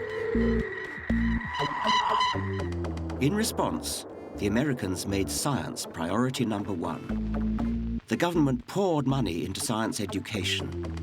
For the first time, evolution was taught in every classroom in America. But the religious fundamentalists hit back. Tell me, Joe, how does he explain away God? Well, why don't you come to the science club meeting? Let him tell you. To defend their Bible against the biologists, they developed creation science, a bizarre fusion of scientific language and religious doctrine that they touted as a real alternative to evolution.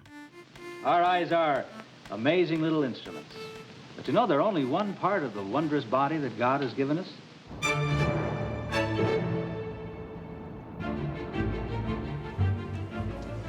I worry that this is brainwashing, not science. And I've felt compelled to take a stand. 40th floor. My book, The God Delusion, has put me firmly in the front line in the battle between religion and reason. Can I sign in, Richard Dawkins? Hello, hello. I'm one of your biggest fans. Can I speak to the #1 British intellectual? I've read all your books. Have you? That's very kind. Thank you. Can I touch the hem of your gown? The most powerful nation on earth is polarized. At this conference of atheists, I'm treated almost like a rock star. But there are sections of American society that would happily lynch me. Are you religious at all? I mean, do you pray? Of course not. You're not. You're not religious at all. Do I look religious? I hope you die slowly and you burn in hell, you damned blasphemy. And you should realize that your entire life has been a delusion and that right now your destiny is all up, atheist. Go yourself. You, sir, are an absolute ass. Your feigned intelligence is nothing more than the fart of God. You suck. Go burn in hell. Satan will enjoy torturing you. Christian living for God. There is a God, her created all of us. The only one who is blinded are the unsaved and stubborn. Everything Darwin said is wrong and evolution has never been proven and nothing is evolving now. The Bible is the best book. Nothing even comes close to its accuracy, and if you think God's judgment is bad, the devil has worse in store for all unbelievers. No punctuation at all in that one. Doesn't scare me. I mean, I rather pity these people. They react in a way that sounds defensive and actually really rather pathetic. Ha ha, you Dumbass, I hope you get hit by a church van tonight and you die slowly.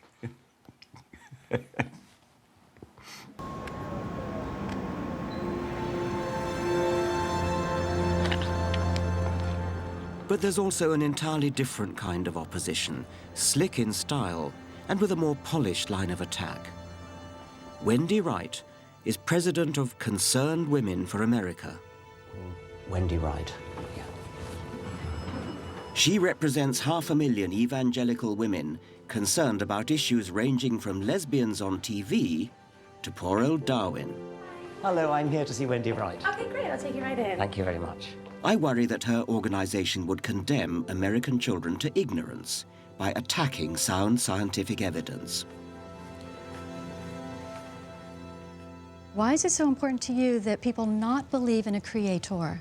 No, that's not the point. I mean, the point is that as a scientist, I'm concerned that children in American schools and in schools elsewhere should be exposed to the evidence and allowed to make up their minds about the evidence. And we completely agree. In fact, that's why the challenge in America, whenever this debate comes up, is teach the controversy, teach the evidence. Because as it is now, in many cases, school children are only being taught about evolution. They're not being taught about the frauds in evolution and the lack of evidence in evolution. So it's actually us who are arguing for teaching all the evidence, not just the ones that are favorable to evolutionists. Well, you could say which controversy. I mean, teach the controversy. Sounds wonderful, doesn't it? And it would be if it was a controversy between equally valid points of view, but it isn't. I doubt if Wendy Wright would teach the controversy about the Earth being flat, because the evidence for the Earth being a sphere is so massive. There's also massive evidence in favor of evolution, but she doesn't seem to want to know about it. Oh, really? And actually, the way you have framed this and your very closed-mindedness really is a very good example of the kind of censorship we see within the scientific community that won't even allow discussion about the controversy. If evolution had occurred, then surely, whether it's going from birds to mammals or even beyond that, surely there'd be at least one evidence. Massive amount of evidence. I'm sorry, but you people keep repeating that like a kind of mantra because you just listen to each other. I mean, if only you would just open your eyes and look at the evidence. Show it to me. Show me the bones. Show me the carcass. Show me the evidence of the in-between stage from one species to another. Go and look at some modern paleontology labs. Go and talk to some modern paleontologists. Just look at that evidence. It's beautiful. The evidence for the transition between the reptilian jaw and the mammalian jaw. The reptilian jaw has several bones. The mammalian lower jaw has only one bone. And the other bones that were in the reptile have now moved into the inner ear. It's a beautiful transition. There are so many beautiful stories. I mean, you'd be fascinated.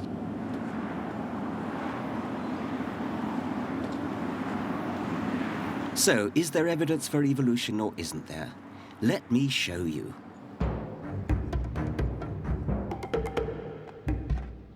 I'll begin with fossils. There are now literally millions of fossils in museums all over the world. They've been dated and documented, and the relationships between them analyzed. When mapped out through time, the anatomical connections can only be explained by evolution. All life is related in a vast family tree. Fossils also show how life forms change over time along individual branches of the tree. Look at these skulls. The so-called missing links show the growth of our ancestors' brains over the last 3 million years, as we evolved from something like a chimp on hind legs to modern humans. But there's even more convincing evidence. There is a code of 4 chemicals in every cell of every living thing, DNA. Today, machines like these can analyze and compare DNA with absolute precision.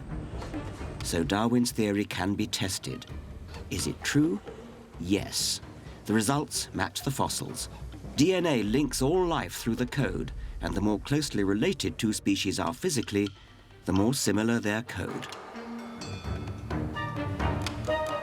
This is just part of the mountain of evidence that supports evolution. Some religious people just don't know enough about it, but some do, and their strategy is even more bizarre. They see God's infallible hand in everything. Well, the evidence that we have is the same for both of us. But whereas you might see fossils as evidence for evolution, I might well say this is evidence for a worldwide flood. Would you want someone like this teaching your children science in Britain in 2008? This is Nick Cowan, chemistry teacher at a well-respected northern grammar school. And he uses American creationist material in his general studies class. But you know it's not just fossils, don't you? The molecules of DNA, the molecules of protein that you look when you look at a mole and a rat and a kangaroo and a human and a monkey, they're all hard molecules that you can see just as you can in your chemistry teaching, and they fall on a perfect family tree. It all fits, it's so elegant, and you as a scientist would appreciate it if only you could remove your blinkers and look at it as a scientist should. How old do you think the world is, by the way? I don't have a... If I said less than 6,000 years, you probably feel this man is crazy. But I've had a look at this. I don't know. The dating methods we have are flawed in their methodology. You are a teacher of science in a major British school, and you think that the Earth is less than 10,000 years old. Yes, I do. I would rather believe God, who was there, who's told us, than scientists who are fallible, who don't know the past, who weren't there. And again, all I'm doing is... This is a classic old chestnut. God is infallible. Therefore, the Bible is right. It's as if I claimed Darwin was infallible, so what he said was always right. Luckily, scientists don't work that way. We sustain our ideas not through sacred texts, but through reason and evidence. And again, all I'm doing is bringing healthy debate into the science lesson. We have about a dozen different radioactive clocks, and they all point to roughly the same answer, which is that the world is between 4 and 5 billion years old. And when you say God told us, you're talking about a particular document for which there is no particular historical authenticity, and you're putting that above the whole of science, and you are a science teacher. If there is a God, his word must be more important than the work of fallible human scientists. I'm all in favour of teaching children to think for themselves and to question for themselves. That's great. But there are limits to that. And I think that when the evidence is so massive, you owe it to the children to teach them what the evidence is.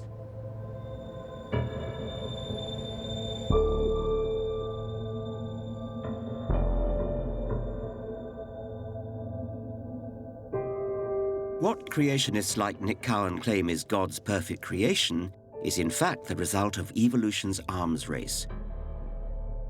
Animals have evolved extraordinary adaptations to fit their environment, but they're not perfect.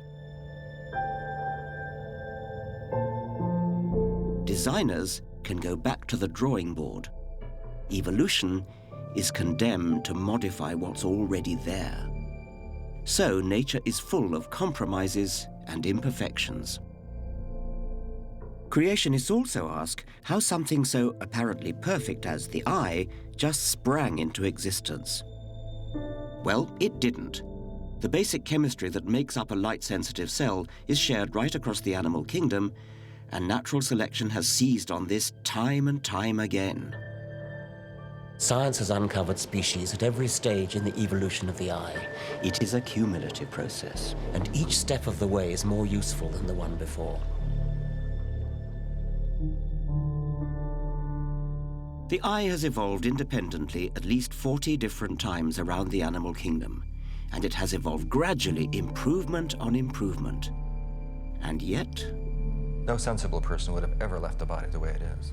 Like what? What's a good example of that? The most dramatic is the human eye. Right. You know, it's held up as this example of perfection in the body. It's not perfect at all. It's a perfect example of why the body is not designed. Cover one eye, if you would, please. And we take the pin and we move it right in the, and you have to keep looking right at the bridge of my nose, so keep your eye fixed.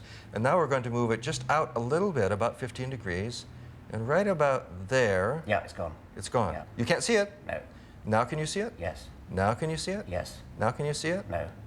There's a blind spot. Yeah. That's really lousy. Our bodies are so fabulous in some respects. Our heart keeps beating and never takes a 5-minute vacation for decade after decade after decade. That's astounding. But we have an appendix, we have wisdom teeth, birth is difficult, many people get nearsightedness, and the combination of some things being so perfect and other things being such botched jobs is what should make us all sit up and take notice that this is something that's been shaped by natural selection. It has a lot of vulnerabilities built in that can be explained only by how natural selection works.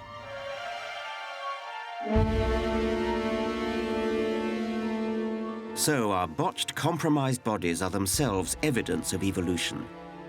They're shot through with history.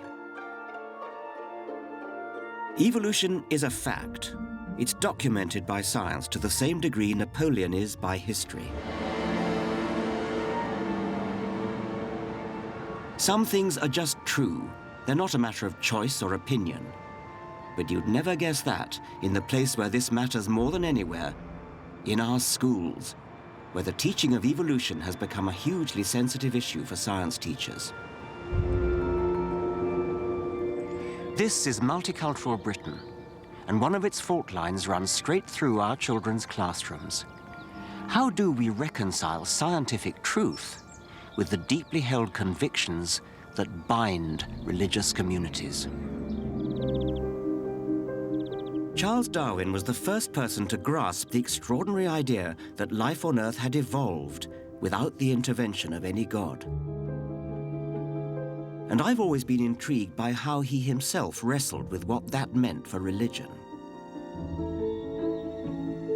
Darwin was deeply worried about how religion spread, not through reason and evidence, but by being seeded in children's minds at a young age at school.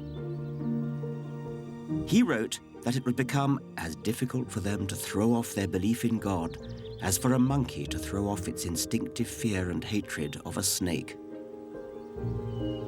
Darwin became concerned by what he saw as the stupid classical education at Rugby School, dulling his eldest son William's once lively mind. So he was prepared to brave the snobbery of Victorian society to send his 4 other sons to the less prestigious Clapham Grammar School, because it had strong science education.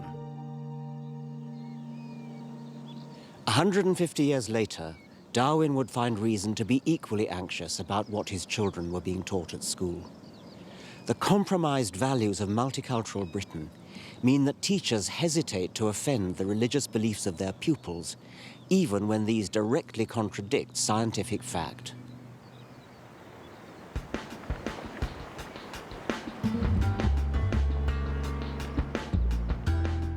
Earlier in the series, I took a science class from Park High School in North London, fossil hunting. I was amazed by their lack of knowledge and understanding of evolution. So, what do their science teachers have to say about this? I worry they're tiptoeing too respectfully around traditional beliefs. Some kids just won't accept it. You know, that they're brought up in families where they just don't believe it, and that's an end to it. There's no lack of understanding of it necessarily. It's just, you know, we can't get into the business of knocking down kids' religions and the religions of families. Why not, actually? Why not? Because because we teach science, and I would not feel comfortable talking about anything but science. So if I present the scientific case and I make sure they understand the scientific case, I think I've done my job. Yeah. But their acceptance of it is a separate issue. For some students, truth isn't something they see coming through science, even though our emphasis is on ideas and evidence to support these ideas. A lot of students have a religious narrative that's very important to them. It's an important part of their life, through their family and their culture. Would it be too unfair to suggest that these well-meaning teachers are running scared? Who could blame them? Obviously, what we believe is affected by our upbringing. But that doesn't mean we can't change our minds. We all have the right to see the evidence and re-evaluate our beliefs. These science teachers shouldn't be afraid to spell out the scientific truth derived from evidence. I don't see that we can expect to to convince them just by showing them the evidence. Really? Why not? Well, because they've got other evidence which they've been brought up with throughout their lives. But that's not evidence. No, to them it's evidence, though, isn't it? And to their parents. We're talking about something very fundamental here. We're talking about young people. We're talking about identity. It's not our place to fly the banner of science and say there's no room for anything else. All we can do is present science. This is a way of thinking. This is science has given us so much. This is one way of interpreting life. We believe one this way is of interpreting. We believe this is the way because we are scientists, but it's not my place to tell you that you're wrong. We believe it because we're scientists. Do you really mean that, or do you mean we believe it because the evidence is there in the rocks? That's what I'm saying. That's yes, what, because I'm a scientist, and that's the way I view the world. No, it's not because you're a scientist, is it? I mean, it's there. The evidence is there. Their evidence is not there. It's just made up.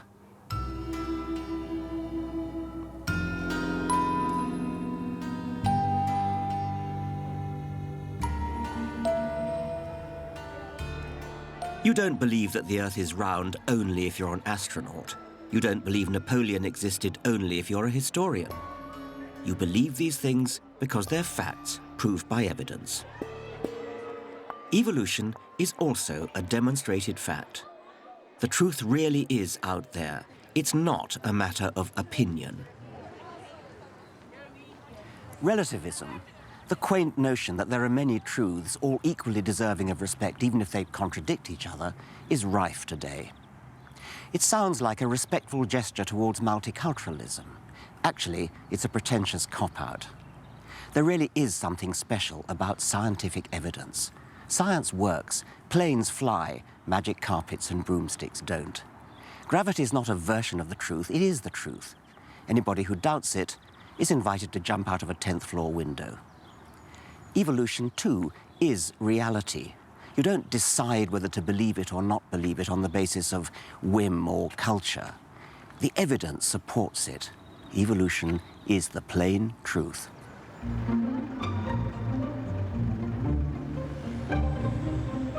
Where has all this wobbling come from? Well, it started right back in the 19th century, in Darwin's time. Rather than just denying the evidence, the Church of England developed the most sophisticated strategy to face the challenge of evolution. It saw evolution as one truth within a bigger one, and embraced Darwin in what one might call a comfortable relativist fudge. Science would explain the workings of nature, and God could take the credit for getting science started in the first place. It's a subtle argument put forward by the most powerful Christians in the world. Let's take it on in its modern guise. Darwinism as a theory of how evolution works, a highly plausible, highly credible theory about biological history. I don't have a problem with that. Do you see God as having any role in the evolutionary process? For me, God is the power or the intelligence that shapes the whole of that process. As creator, God's act is the beginning of all creation. So by setting up the laws of physics in the first place, in which context evolution takes place? Things unfold within that. What about intervening during the course of evolution? I find that rather suggests that God couldn't have made a very good job of making the laws of physics in the first place if he constantly needs to be adjusting the system, adjusting the works. And I think that's a slightly different question. But there's a problem for the Church of England. Isn't it trying to have its cake and eat it too? But trying to have both God and the laws of science means that one or the other is compromised. Either God can't interfere and has no impact, or if he does get involved, it can't be squared with science. You do believe in some of the New Testament miracles, I mean, such as the virgin birth and any others, I mean, the raising of Lazarus. Yes, and the raising of Lazarus, yes. Okay. Now, isn't there a kind of mismatch between your view of science as something that God doesn't interfere in and that somehow he made it right in the first place? How do you reconcile that with what looked to some of us like sort of more like cheap conjuring tricks and not the sort of grand creator that you've been portraying? I think if you start with a picture of God outside messing around with the works, you are in danger of getting into the conjuring tricks model. I think, though, that there are certain moments when there is an opening in the world in which the underlying divine action comes through in a fresh way. Take the birth of Jesus. Here you have a long history of preparation for the coming of God in a new way. Here you have a particular life, that of Mary, opening itself up to the action of God in a certain way. And then something fresh happens, which is not, if you like, a suspension of the laws of nature, but nature itself opening up to its own depths, something coming through. Now, I'm not sure what that means. It sounds to me awfully like suspending.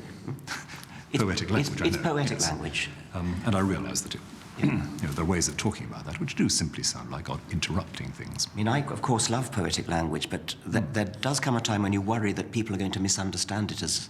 Or that it's a way of wriggling out of hard questions. Well, I mean, it's one thing to say, in some poetic way, it was sort of right that Jesus should have been born of a virgin, but when you say, I actually believe it happened, that's a statement of fact. That's a statement of scientific fact. It happened. It's true or not, yes. It's true or not, and I don't think you can really wriggle out of that by doing some poetry, but much as I love poetry. On the one hand, I've got a lot of sympathy with the decent, middle-of-the-road, moderate Christians. On the other hand, I sort of feel that the decent, middle-of-the-road Christians are tying themselves in knots, trying to have it both ways, trying to have both God and Darwin. And in a sense, they're opening the door, letting in the rabid creationists by making it respectable to believe things on the basis of faith rather than evidence.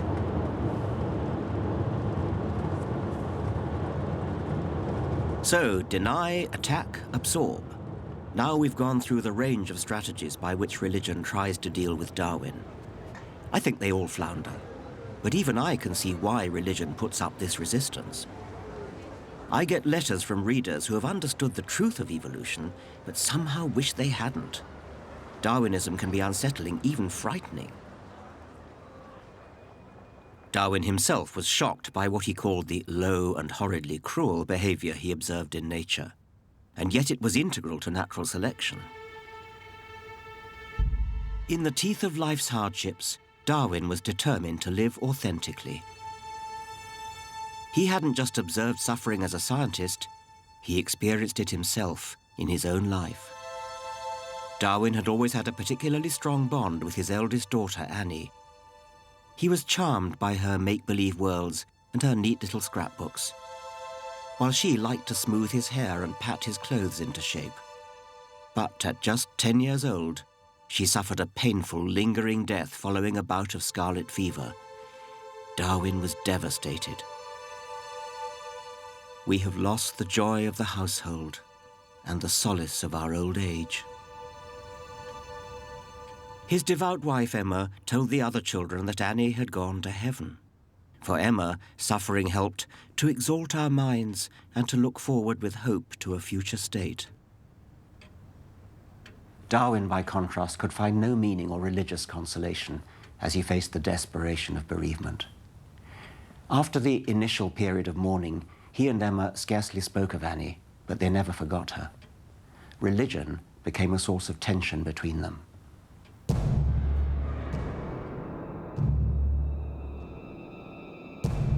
Finally, I think the tension had to spill out. In his 60s, Darwin wrote an autobiography in which he revealed his anger at what he called the manifestly false Bible story. And he added, "I can indeed hardly see how anyone ought to wish Christianity to be true, for if so, the plain language of the text seems to show that the men who do not believe, and this would include my father, brother, and almost all my best friends, will be everlastingly punished. And this is a damnable doctrine."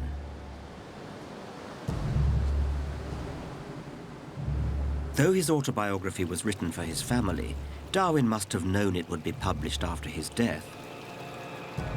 And he grasped the opportunity to finally say in public what he had long struggled with in private. But if Darwinism demolishes the religious delusion, what can go in its place? How did Darwin himself find consolation in a godless universe?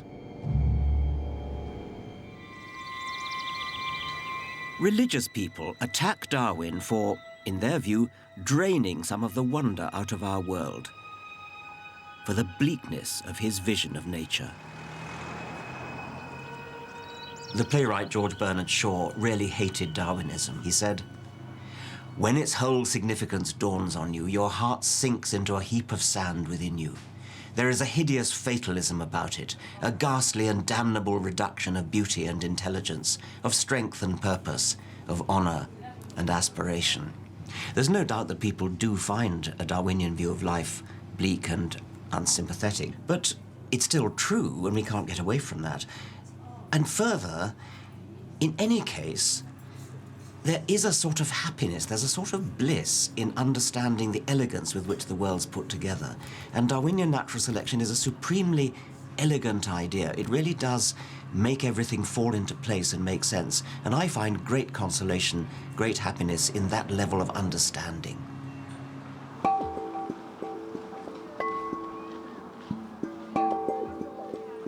Just ponder for a moment Darwin's central idea, the tree of all life, now verified as fact by our decoded DNA. It means we are related to every living thing on the planet. And what's more, we are descended from ancestors who were winners, adapting in any way possible to survive and pass on their genes. You and I and every living creature can make the following proud claim. Not a single one of my ancestors died young. Not a single one of my ancestors failed to copulate. Plenty of other individuals died young and failed to copulate, but they didn't become ancestors. It's blindingly obvious, but from it much follows. It means that every single living creature has inherited the genes of an unbroken line of successful ancestors. We have all of us inherited what it takes to survive and reproduce. That's why we're so good at what we do, why fish are so good at swimming, why birds are so good at flying, why aardvarks are so good at digging, why humans are so good at thinking. That, in essence, is Darwinism.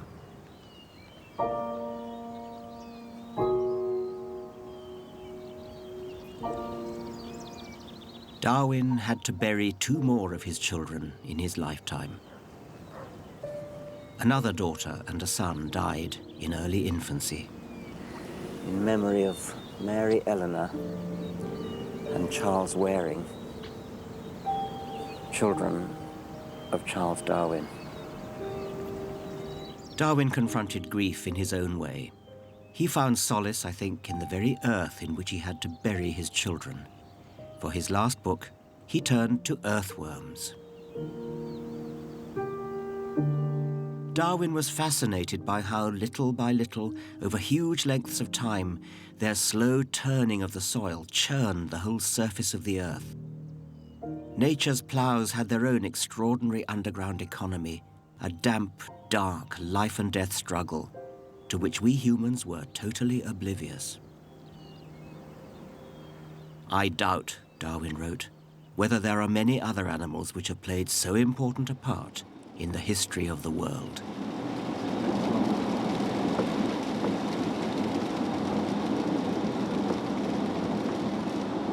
So Darwin didn't wallow in man-made notions of the supernatural or an afterlife. His down-to-earth wonder at nature was his cure for loss of faith. I'm going to visit someone with a similar outlook, the philosopher Dan Dennett. I've known him for 25 years. We're the same age, but I think of him as a kind of intellectual elder brother. But recently, he had a brush with mortality. There was a terrible crisis with his heart, and his friends were all told that he was going to die. It was a very scary moment. Afterwards, when he was recovering in hospital, he made the point that many of his friends had said that they prayed for him, and he thanked them, but then added, "And did you also sacrifice a goat?"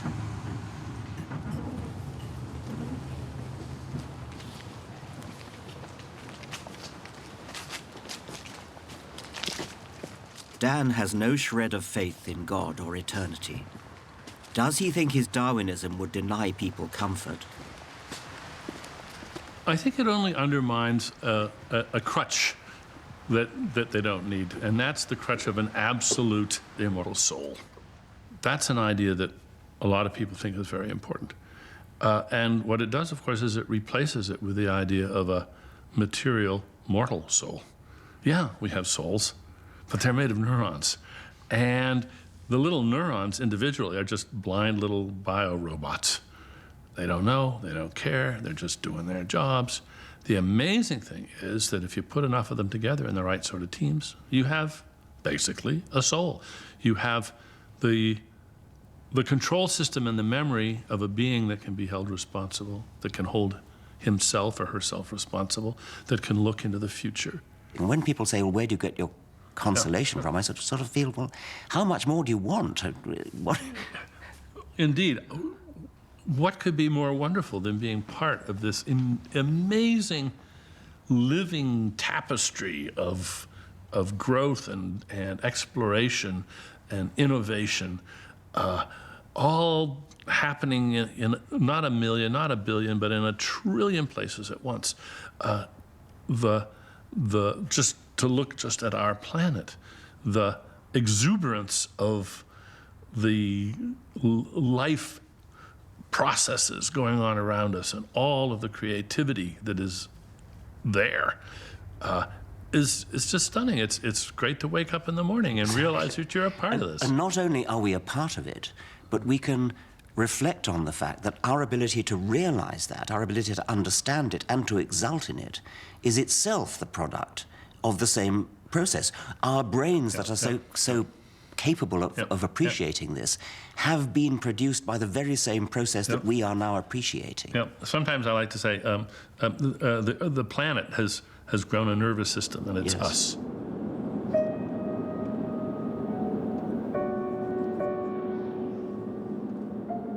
Charles Darwin died in 1882. "I'm not in the least afraid to die," he whispered to his wife Emma in his last days. Darwin had wanted to be buried in Down, next to his 2 dead children. In the event, however, the scientific establishment insisted on the accolade of burial in Westminster Abbey. A host of scientists, philosophers, and celebrities attended on the day. In true C of E style, the church attempted to absorb the man who had brought down the house. Yet, even so, the Archbishop of Canterbury turned out to be indisposed, and the God-fearing Prime Minister, William Gladstone, pleaded prior engagements. Perhaps not for them the funeral of the scientist whose work, more than any other, has proved the biblical creation story shallow and wanting.